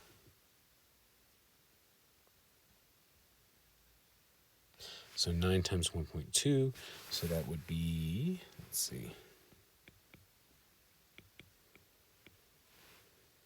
That would be 18, carry the 1, and that's 9, so that's 108. And 1 decimal point in the answer, which makes sense, 9 times 1.2, so a little bit bigger than 9, so 10.8. Okay, good. So that is a reasonable answer. And then 5.4 times x is just going to be 5.4x. And now that I've set the cross products equal to each other and I've simplified, I can solve for x, divide both sides by 5.4. Over here, I get a single x alone, and here 10.4 divided by, or 10.8, divided by 5.4, that looks like that's going to be 2.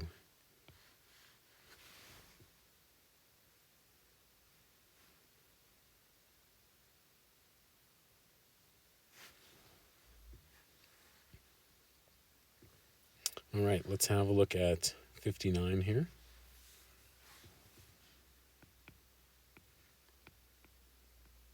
So I'm going to rewrite it.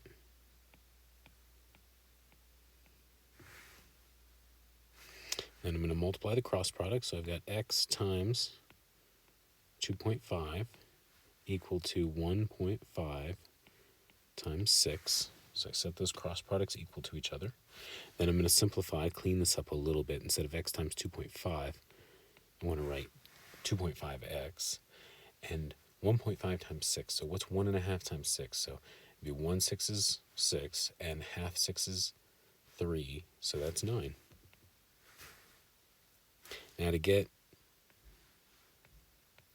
x alone, I have to divide both sides by 2.5. So I can see that x is equal to, what is 9 divided by 2.5? Well, that's kind of a hard problem to do, to think through. So what I'm going to do is move my decimal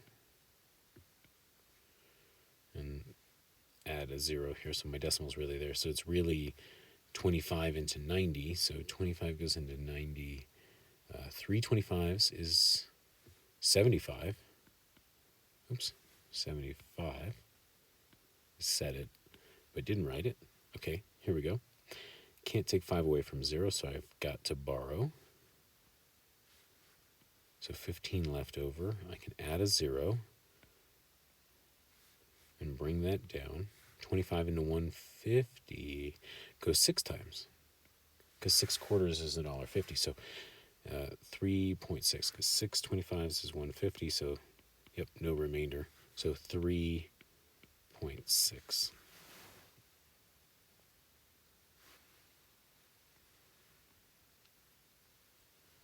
Now, this last problem, we think we already know the answer to, because we think we did it kind of by inspection, in sort of reasonable expectations earlier. We think it's 15. So let's see if our cross products method works. So I'm going to first rewrite it. Oops, 1.1, not 11. Make sure you write it correctly. Otherwise, you definitely won't get the right answer. Or if you do, it'll be for the wrong reason. Now, I'm going to multiply the cross products. 3.3 times 5 equals x times 1.1. Now I'm going to clean this up. 3.3 times 5. So 5 threes is 15. And so that's going to be 16.5 equals 1.1x. Now to get x alone, I've got to divide both sides by 1.1. Easier said than done, right? So I'm going to come up here and say 1.1 into 16.5.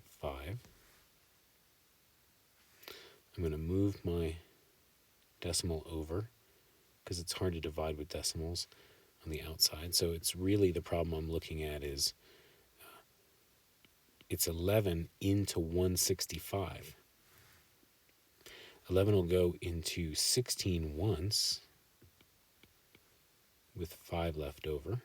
Bring down the 5. And it goes into 55 5 times. Nice and evenly. Oh, so 15, which is exactly what I had expected. So 15 equals x, and that matches what I got when I investigated it earlier, just kind of using common sense. Okay. Let's move on to the next part here. We're going to make the connection between fractions, decimals, percents, and how they all relate to one another. So if we start with 61, 45%. Remember that this percent sign here, percent, is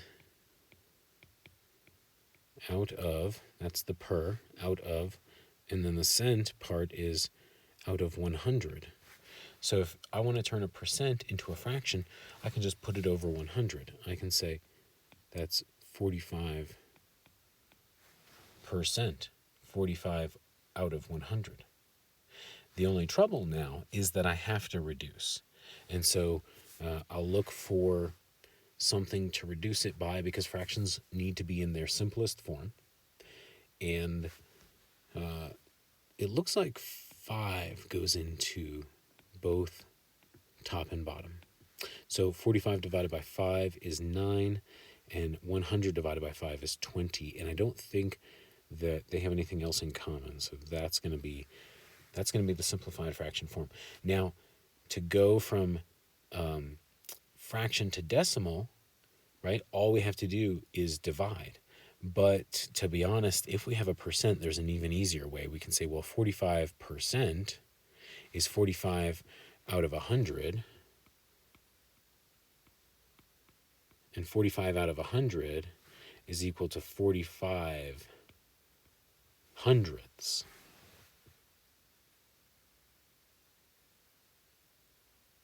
And so it's typically easier to go from the percent to the decimal rather than to involve the simplified fraction. And so this next one is a great example of that. 4/5. How can I turn that into a percent or a decimal? It's not out of 100. So I've got a couple of options. I could build it up. I could multiply 4/5 by some common unit fraction to build it up out of 100. Or I could just take it and divide it. And if I divide 5 into 4, it won't go. But if I add a decimal, add a 0, then I can do it. So if I take this 4 and I try to divide it into 5, or excuse me, it's the other way around. Let's make sure we set the problem up. Because 5 won't go into 4. That's the problem. So I'll add a decimal, I'll add a 0. Now 5 does go into 40. It goes in 8 times, because 8 5s are 40. So it actually goes in nice and evenly. So the decimal version of 4/5 is 8/10. Now that can help us a little bit to get the percent, because what we can do is we can simply, we can take that and we can multiply it by 100, because what we've got is, if we have something like 8/10, then we also have 80 hundredths, which means we have 80 out of 100, which is 80%.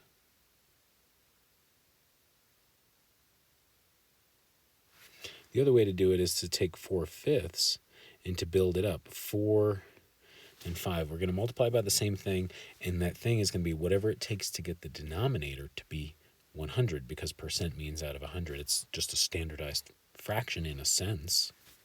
And so 5 times what gets you 100 times 20? 5 times 20 gets you 100. 4 times 20 gets you 80. And so that's the other way to think about it, by building up a fraction.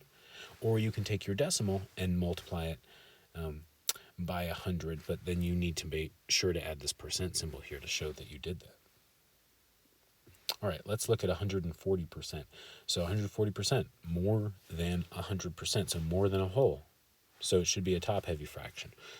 What we can do is we can take the 140, and we can say that's out of 100. And now we can work on simplifying this fraction. So those zeros will reduce because they're both divisible by 10. So now it's really 14 over 10. And those are both divisible by 2. 2 goes into 14 7 times, and into 10 5 times. So 7/5. Now, that's the improper fraction. I also need to provide the mixed number. So 5 goes into 7 one whole time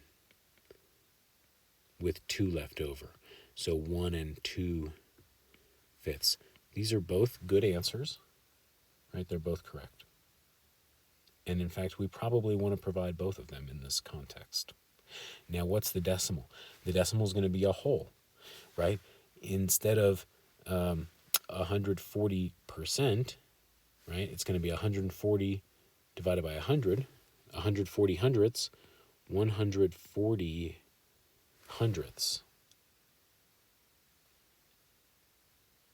Now this next one, if we start with the decimal, we have 5/100ths. So there we go. We have the fraction, 5/100ths. Now we need to see if we can reduce this, and in fact, yeah, both are divisible by 5. So actually we have 1/20th. That's the simplified version, which makes sense because if 5/100ths is a nickel, you got 20 nickels in a whole. So that makes sense. Now going from decimal to percent is much easier. If it's 5/100ths, then it's 5 out of 100, so it's 5%.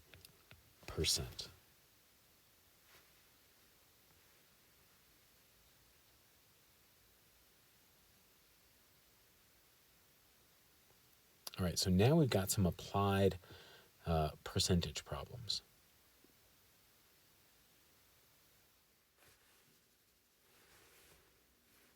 So these following questions are about solving problems involving percentages, and there's a couple of different ways we can do this. We can do this with an equation or a proportion. I'll show you both ways.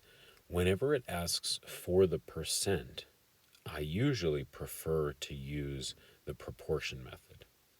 I think that is a better setup, and you'll see why. So the equation method is a literal translation, and we'll do that. But we'll also do the proportion method, and here's how that works. It's some percentage out of 100 equals the is over the of. And you could think of this as, kind of the part and the whole. So that's the setup here, is this.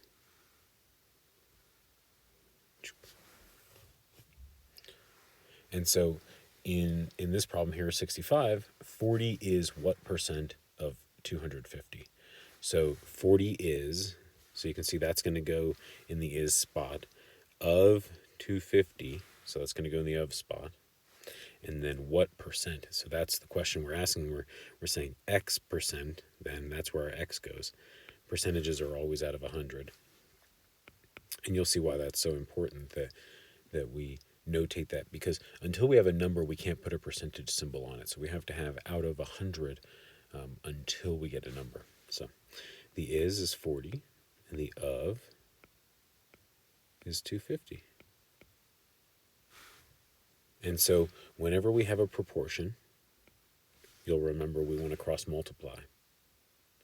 And so what we're going to do is we're going to multiply X times 250.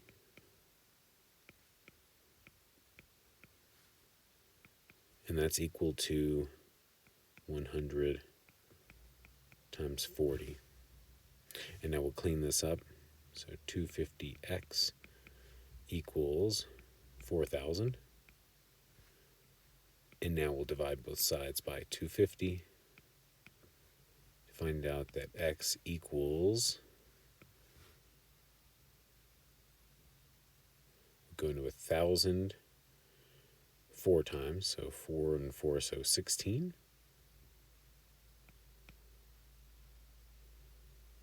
Is that right? 25 into 400, so 25 would go into 100 4 times, and there's 400s in 400, so looks good. So 16. Now, that is an answer to what percent, right? So we need to add the percent symbol here, so it's actually 16%. Let's do 66 since it's a what percent problem as well, and we'll do the exact same setup. So it's some is and some of, and the percent is the question, so it's X percent. We don't know the percent. And we're going to say that's equal to the is, to the part, over the whole, the of.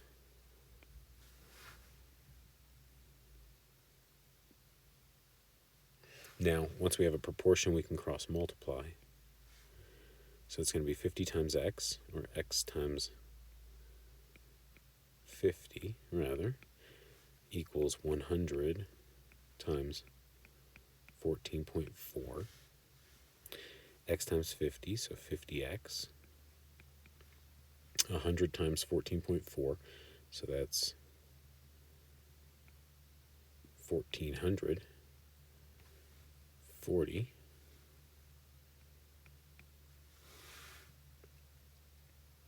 Now I'll divide both sides by 50.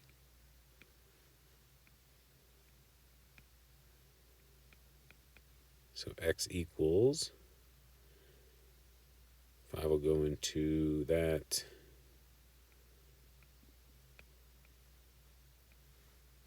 many times, and I have to remember that that's a percentage. So I have to add the percentage symbol on.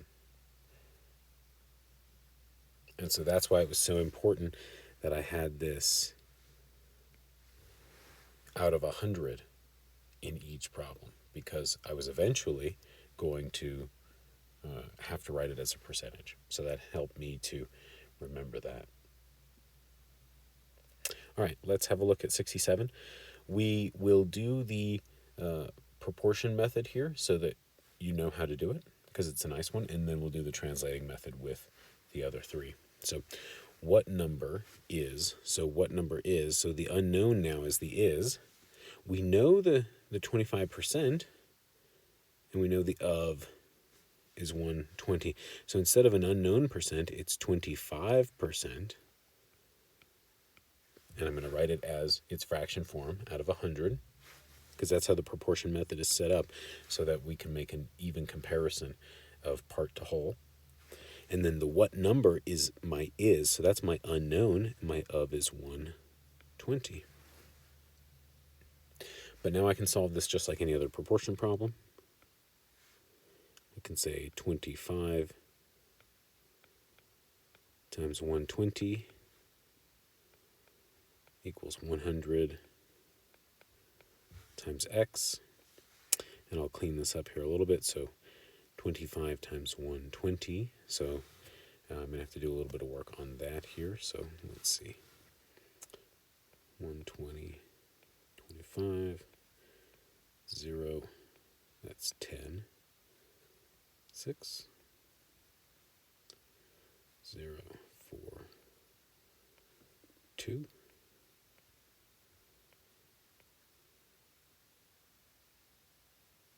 yeah, I guess that makes sense. Okay, so 3,000. That seems reasonable. So 3,000 equals 100x. Now it's pretty easy to solve for x by dividing by both sides by 100 to find out that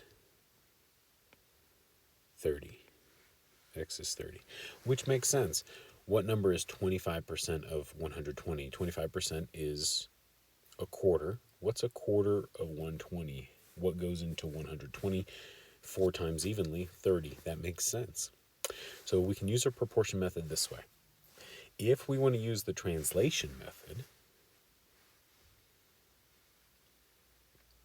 then what we'll do is we'll literally translate, but we'll be sure to turn all percentages into decimal values. So what number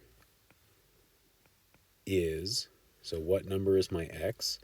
Is an equal sign. 30%, I can write 30%, I can write 30 out of 100, but actually as a decimal is my preferred way of writing it when I'm actually doing some math with it. 30% of in translation is multiplication, 12.5. So what number is 30% of 12.5? And now I can do the math on this. So it's 12.5 times 0.3, so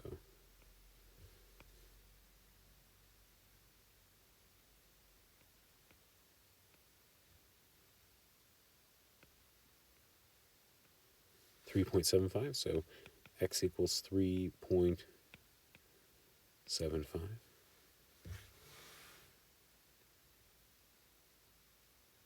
All right, we'll try some more and get a little more practice. So 121 is 11% of what number? A literal translation. Now, I can clean this up a little bit here.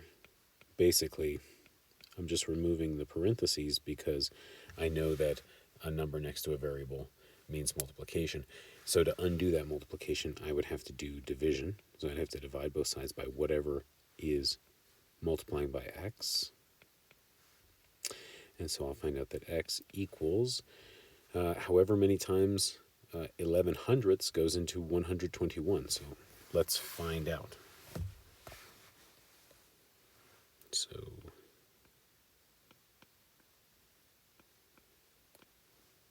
we can't divide 11 hundredths into 121.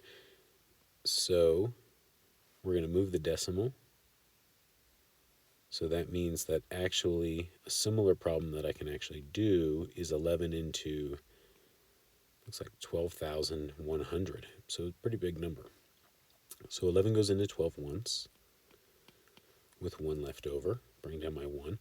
11 goes into 11 once, with nothing left over. And so then my zeros come up. So 1100. So 121 is 11% of what number? Well, 121 is a big number already, and 11% is a small percentage, so it would have to be much bigger, almost 10 times bigger. And in fact, that's what we've got. All right, let's do one more of this translation style here. 320 is 4% of what number? And so to solve, it's going to be a very big number, right? I've got to divide both sides by 4%, by 4 hundredths. 4 cents, maybe is the nice way to think about it.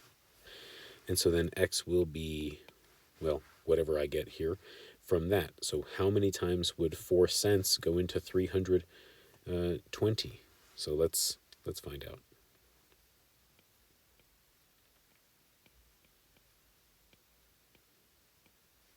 So I'm going to move this decimal place, or this decimal point, excuse me. So really what I'm looking at is 4 into 32,000. Similar problem. 4 goes into 32 8 times, because 8 fours is 32. So it'll go in 8,000 times altogether. So then 320 is 4% of 8,000.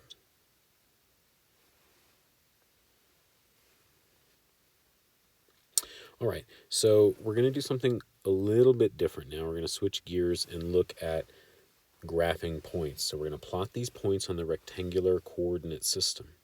So you may be familiar with the system, right? All these points come in an x and a y value. And these axes over here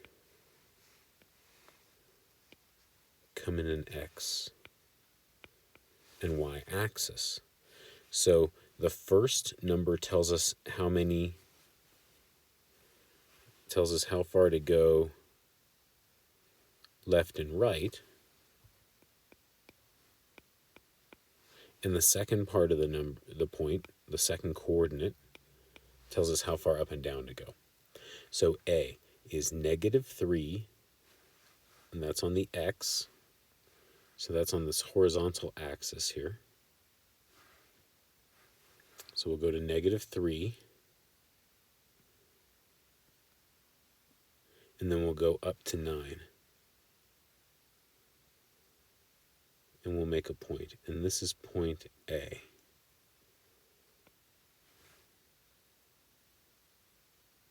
And so we don't stop at -3 or stop at 9. We use them together. So whenever there's a value in both places, there's a non-zero value in both coordinates, it's not going to be on an axis. If one of the coordinates is 0, then it will be on an axis. Let's look at B. 4 on the x, so that's a positive 4. So move to the right 4 and then down 6. So there's B. C is at 6, 9.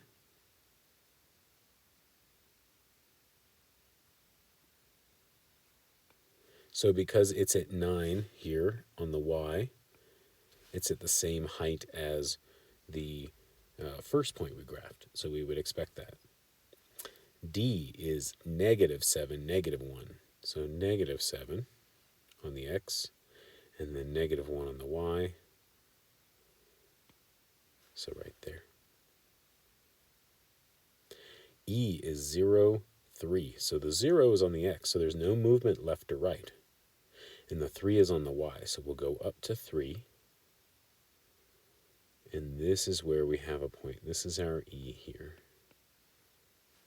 So it's on an axis because one of the coordinates was 0. Let's have a look at F. Because the negative 6 moves us along the x-axis, and the y-coordinate is 0, it will stay on the x-axis. So there's F. G is at 0, negative 2. 0, negative 2. And H is at 7, 0.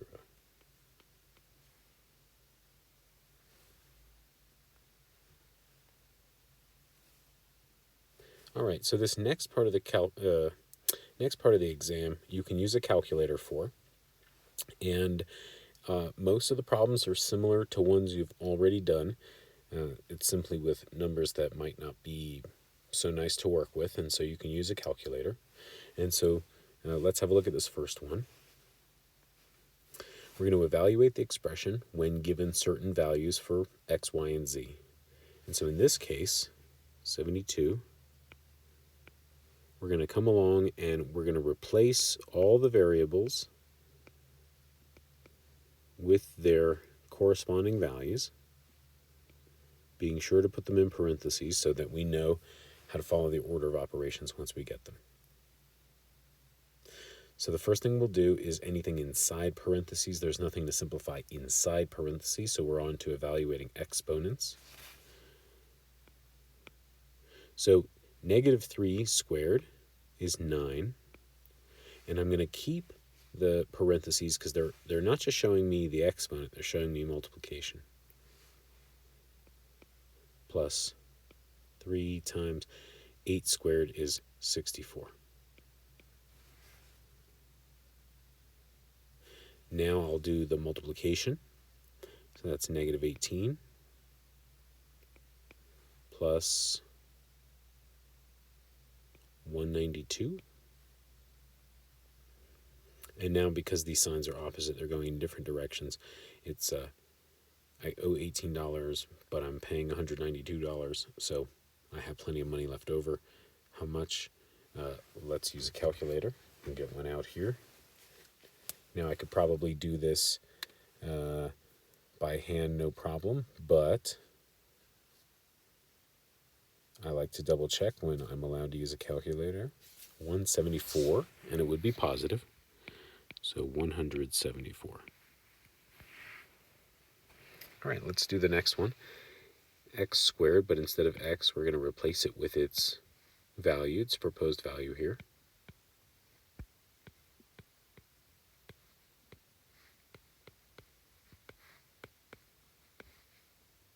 And I'll do the same thing for y and z. There's nothing to simplify inside parentheses, so I'm on to exponents.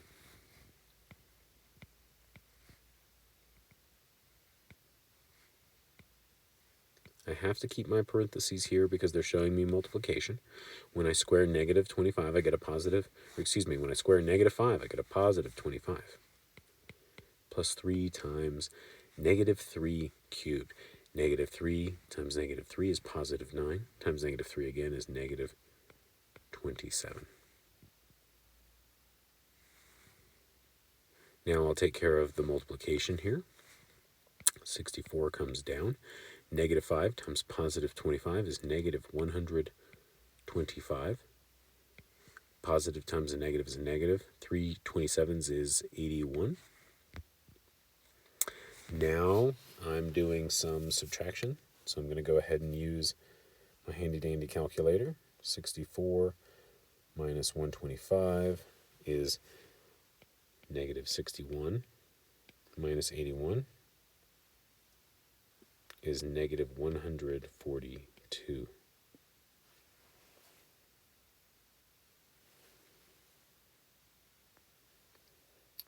These next problems are wordy problems where we're being asked to make some calculations about perimeter and area.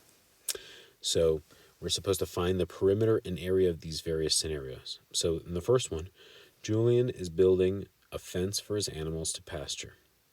The dimensions of the land are, and we're given these square dimensions, how convenient,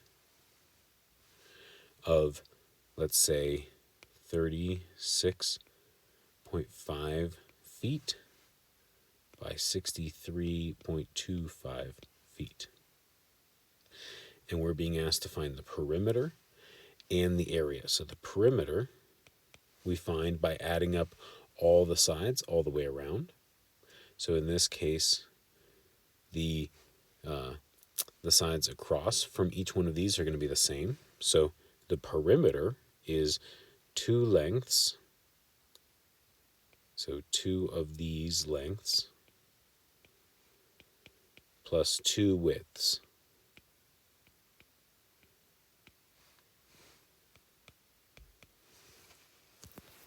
And I'll use my calculator again to make sure that my math is correct. I'm not going to take any chances if I don't have to. So that's 73. I'm still showing my work. I'm still showing each part of this so that I'm using my calculator as a tool, but not as a crutch.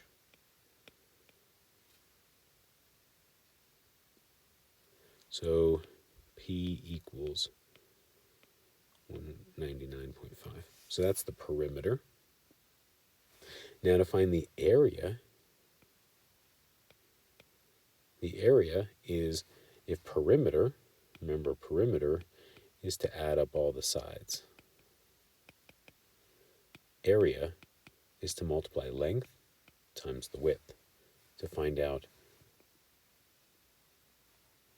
how much surface there is in here, how much surface area. Not just fencing to go around, but how much surface area of grass there is to pasture.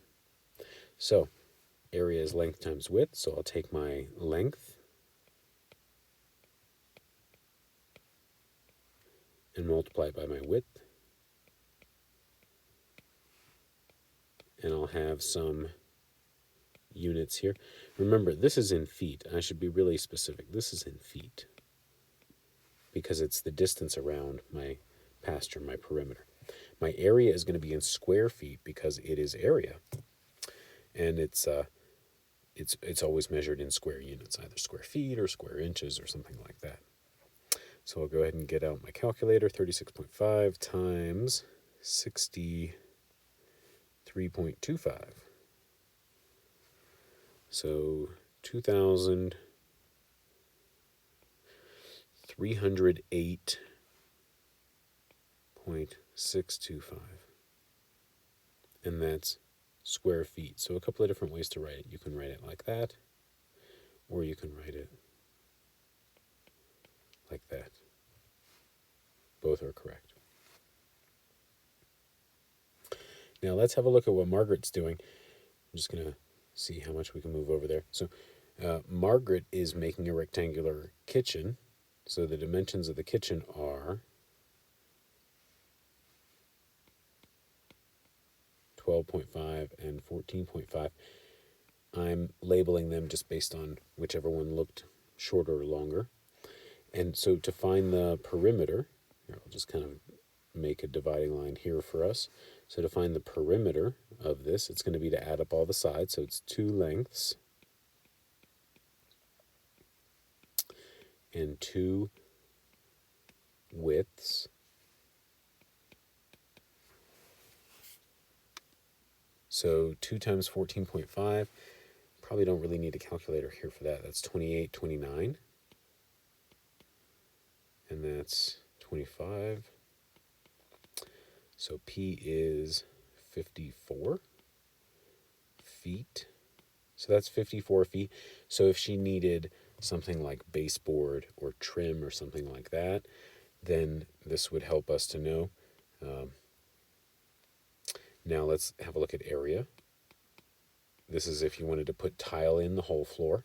You'd have to know how much square footage you have. So that would be the length times the width.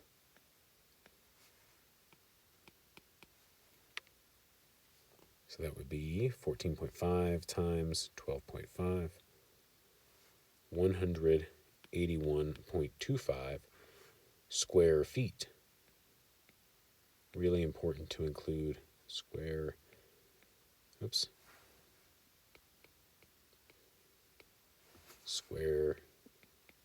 feet. There we go. I'll circle all these answers here.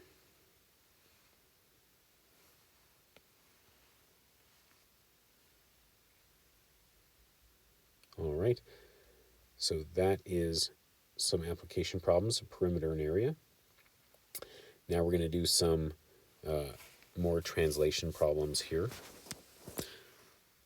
So these are asking us to write an equation of translation here and then find the number. So we have a number is going to be our variable, and everything else we're going to translate. So 1 less than, so 1 less than means to subtract, but it means to subtract in the reverse order, because instead of less, it's less than. So it's being compared 1 less than something. 3 times a number, so that means 3 times a number is 11. So the way we'll translate this is actually 1 less than 3 times a number is 11. And now, of course, we'll go ahead and solve this. So we'll bring it over here so we have a little more room to work. The 1 less than, it's on the back end here. So we're going to add it to both sides. So 3x equals 12. And so that means x equals 4.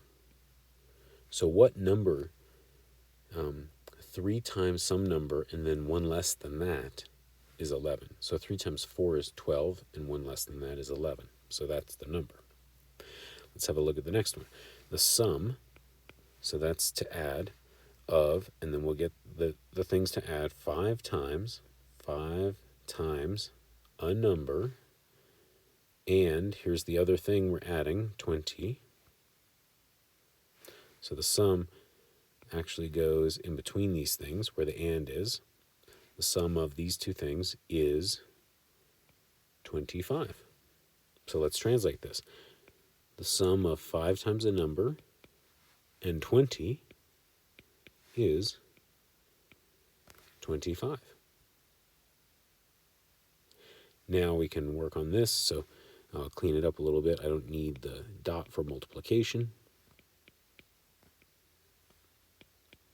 Now I can take away 20 from both sides to find out that 5x equals 5. Well, so then that must mean that x is 1.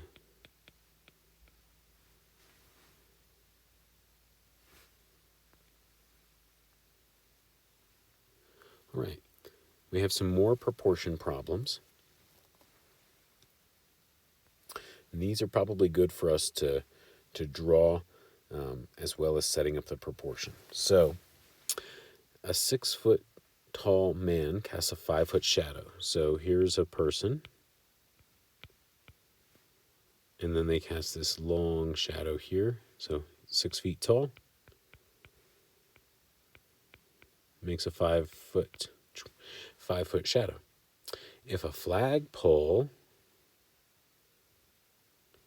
there's the flagpole.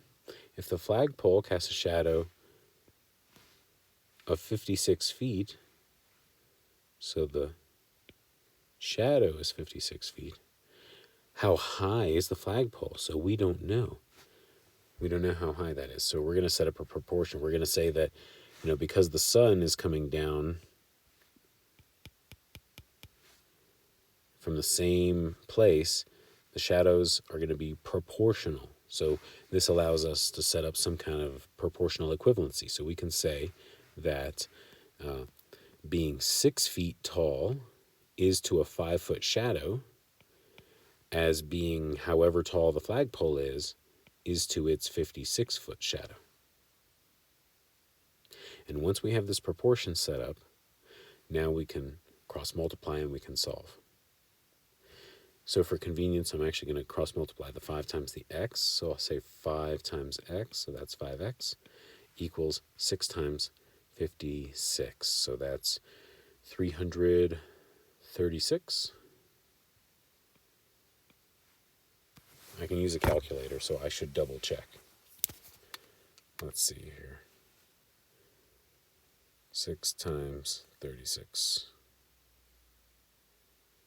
6 times 56. Yeah, okay. Now we'll divide that by 5.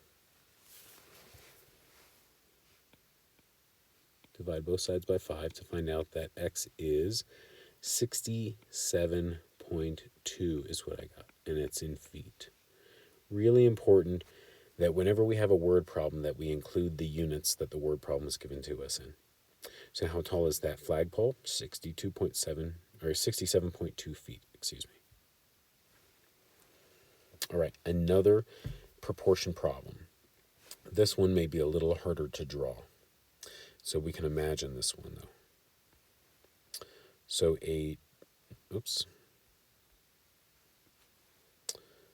all right. So a traditional turkey dinner for 8 people costs about, so for 8 people, it costs $33.81. So there's some known proportion of people to cost. How much would it cost to serve 14 people? So the unknown is the amount of money. I know the number of people. And if it were exactly 16 people, then I could just double the 8 and it would be easy. But since it's not exactly double, I need a proportion to help me solve. So I'm going to cross multiply. So 8x equals whatever 3381 times 14 is. 3381 times 14 is 473.34. And now I'll divide both sides by 8.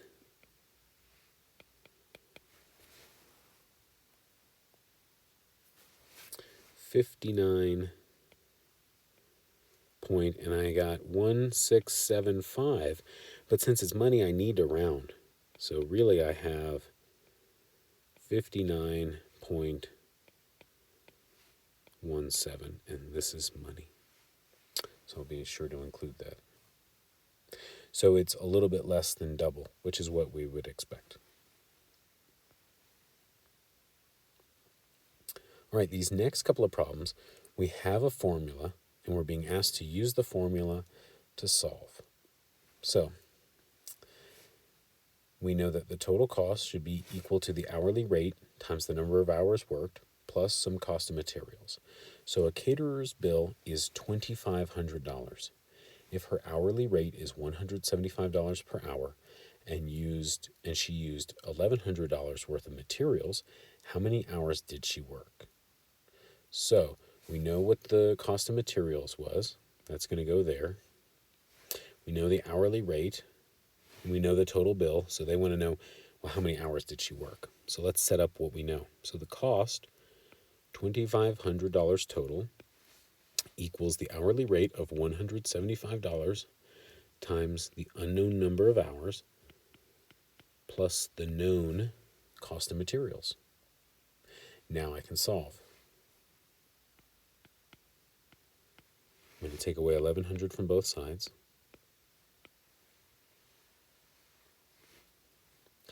that's going to be 1400 equals 175x. Now I need to divide both sides by 175. So x equals, let's see, what is 1400 divided by 175? 8. So 8. 8 what? 8 hours worked. Really important when we're solving word problems that we include the context. So we don't just say x equals 8. Well, that doesn't help me. Help me answer the question. 8 hours were worked. Okay, perfect. All right, next one. A plumber's bill is $525. If he worked for 3 hours to complete a job and used $150 worth of materials, what is his hourly rate? So the bill is $525, and that's going to equal, so 3 hours, we don't know his rate, so the unknown is actually the rate times the number of hours worked, we know that, plus some cost of materials. I'm going to go ahead and clean this up a little bit. Let's move down just a touch. Oops. 525 equals 3x plus 150. Take away 150 from both sides.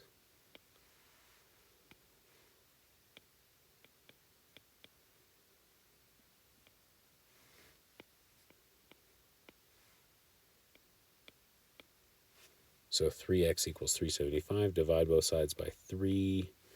So x equals 125.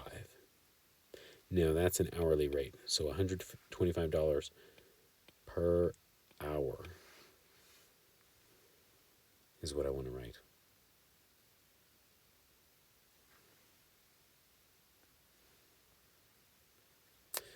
All right. This next part of the exam is all about conversions, but still using all the same properties of equations and setting things up that we already know. So let's go ahead and have a look at some of these. So 84, convert 63 ounces into quarts, round to the nearest tenth. So what we'll do is we will, so in these problems we want to convert, in this case 84, we want to convert 63 ounces into quarts. And so if I look at the top system here, it's the common unit fractions for the U.S. system units. And so the U.S. uses ounces, cups, pints, quarts, gallons for measuring volume. So in this case, I want to turn 63 ounces into quarts. I've got ounces here in this unit fraction, right? There's 8 ounces in a cup. And then I've also got, I see that I've got quarts here in this unit fraction. And so what I need to use is I need to use this unit fraction here. I need to use this unit fraction here. But there's an additional unit fraction I need to use. So really this isn't number 2. This is number 2, and this is number 3, because I need to go from ounces to cups. Then I need to go from cups to pints, and then I can go from pints to quarts. And that's how I'm going to get ultimately from ounces to quarts. So I'll take 63 ounces, and I'll abbreviate that just OZ. And I'm going to multiply that by some unit fractions. In fact, I'm going to multiply by 3 unit fractions. And the reason I can do this is because the unit fractions are just 1. There's 8 ounces in a cup. And so whether I put 8 ounces on top or bottom, it doesn't affect the relationship, the fact that it's true. It's still a 1-to-1 relationship. So I'm just converting the units. So in this case, I want to put the units that I want to cancel on the bottom. So that'd be 8 ounces in 1 cup. And then I want to put the ounces or the units that I'd want to cancel again on bottom. So in this case, the cups. So there's 2 cups in 1 pint. I think it's PT is the abbreviation. And then there's 2 pints in 1 quart. And so now when we do all this multiplying, the ounces cancel, the cups cancel, and the pints cancel. And what we're left with is 63 times 1 times 1 times 1 over 8 times 2 times 2. So that's 63 over 8 times 2 is 16 times 2 is 32. So the question is, how many times does 32 go into 63? And so we can use our calculator for that.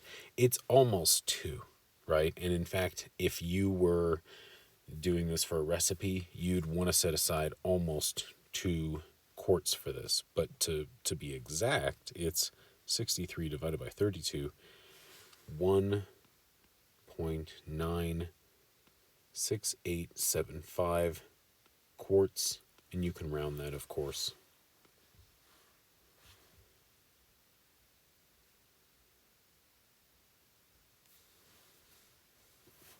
All right, let's have a look at converting inches into yards. So for that, we've got this other distance, inches, yards. We've got the distance system here. So we're going to go from inches into yards. I don't have a way to go from inches to yards. I have a way to go from feet to yards, and I have a way to go from inches to feet. So I'm going to need both of these. So 320, I can go to, I can figure out how many feet that is.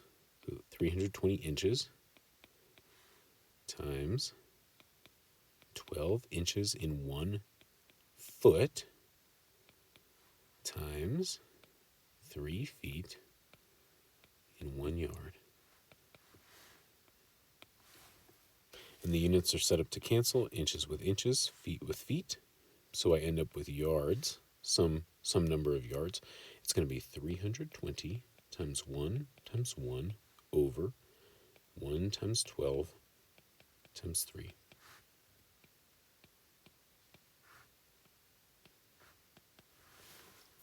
So we'll go to the calculator for this. 320 divided by 36. Round to the nearest tenth. We didn't do that in the last problem. Let's do that in this problem. The nearest tenth would be, if it's 8.88, then this 8 is going to bump this 8 up to a 9. So it's going to round to 8.9 yards. And if we round the previous answer, it would be 6 would bump the 9 up to a 10, which would bump the 1's place up to a 2. So this is actually rounds to 2 quarts, which we said, it was pretty close to. So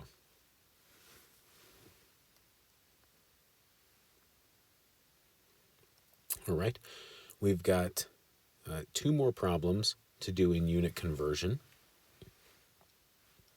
using the metric system. So this one's actually a little bit simpler sometimes, because in this case, for instance, we're going from grams to milligrams. So if I want to go from grams to milligrams, it's 3 units away. It's 1,000 milligrams in 1 gram. So I set this up. I say 5.65 grams times, and I need to put grams in the denominator, and I need to put milligrams in the numerator. And in this case, it's 1,000 milligrams in 1 gram. So now multiplying, the grams cancel, the units cancel. I'm left with milligrams. 5.65 times 1,000 is 5,650 milligrams of a substance. All right, the next one, convert centigrams into kilograms. Centigrams into kilograms. So from centigrams to kilograms. So maybe the best thing to do is to go from centigrams to grams, and then from grams to kilograms. And that's probably the best thing to do. So 5,200 centigrams times 100 centigrams in a gram times 1,000 grams in a kilogram.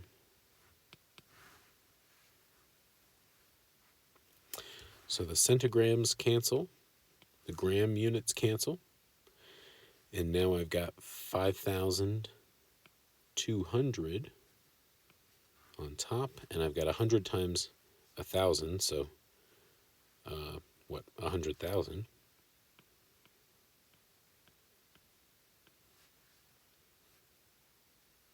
And that's going to ultimately be kilograms.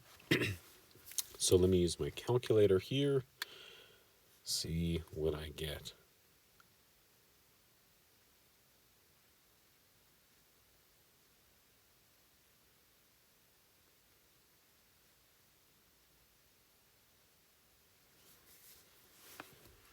So I got 52 thousandths.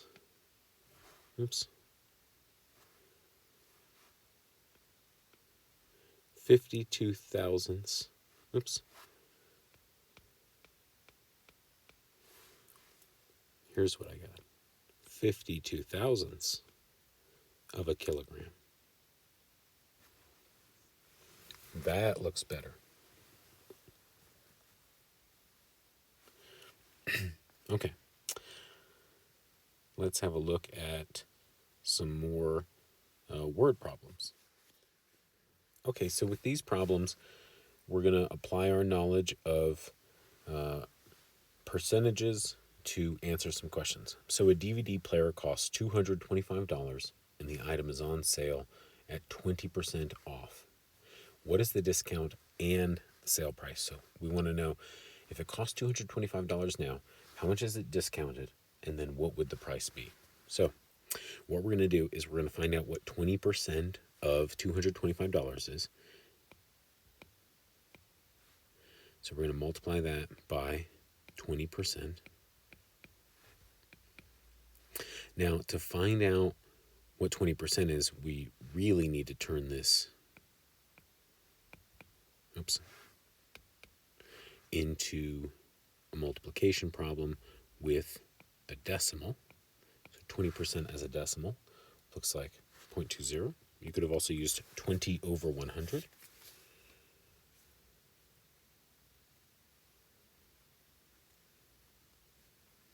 And that's 45. And so that would be the discount. So $45 discount. So what's the sale price? Well, then the sale price is the original price minus the discount. So 225 minus 45, so I think that's going to be 180. So that's going to be the sale price.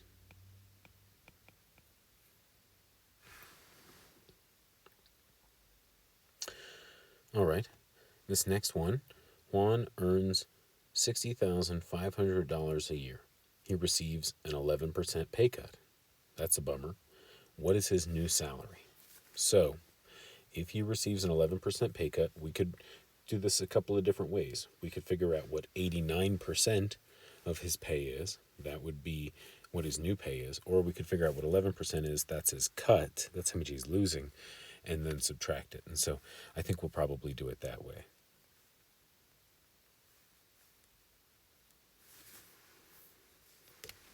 So we want to know what is 11% of $60,500? Turns out it's $6,655. So then This is how much he's gonna get cut. This is the cut here. Now to figure out what his new salary is, we have to take his old salary and take away the cut.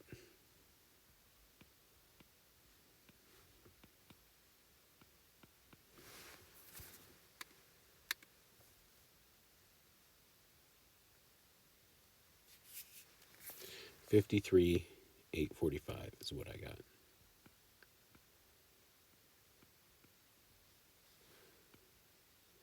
This is the new salary.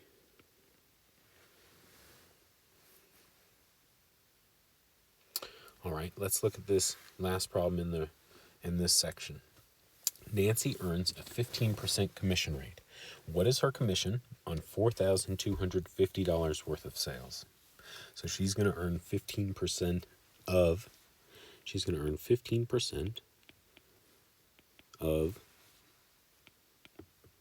$4,250.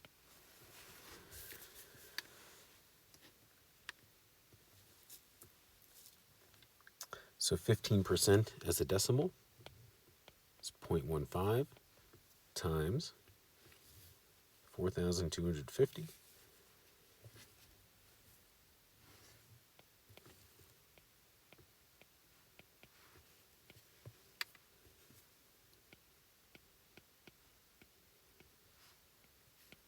is $637.50.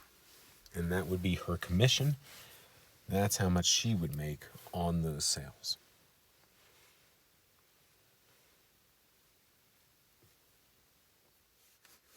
Okay, let's have a look at these last few problems. So this is reading a pie chart. So in 2011, there were 28,535 organ transplants in the U.S.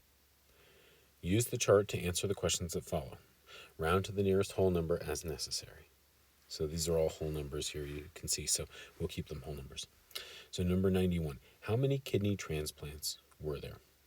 So of all the transplants, how many were kidney transplants? So kidney, here we go, kidney transplants. So there's 58% of all the transplants were kidney transplants. So what we need to do is multiply that by the total number of organ transplants. So we need to figure out what 58%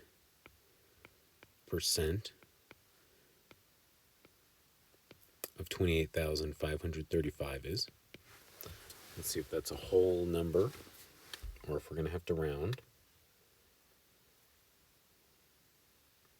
So 58%, remember, we can write it as 0.58 when we're using it for multiplication purposes. 58%, 58 cents, right? Same kind of format of writing it. So this is 16,550.3. But of course, we don't want the 0.3 because you can't have 3/10 of a person. So how many were kidney transplants? Were kidney transplants. And so we'll just say kidney. That way it's really clear that we're answering the question. All right. How many of these were liver transplants? So 21% were liver transplants. So let's figure out what 21% of 28,535 is. So 21% as a decimal, remember, it can be written as 0.21.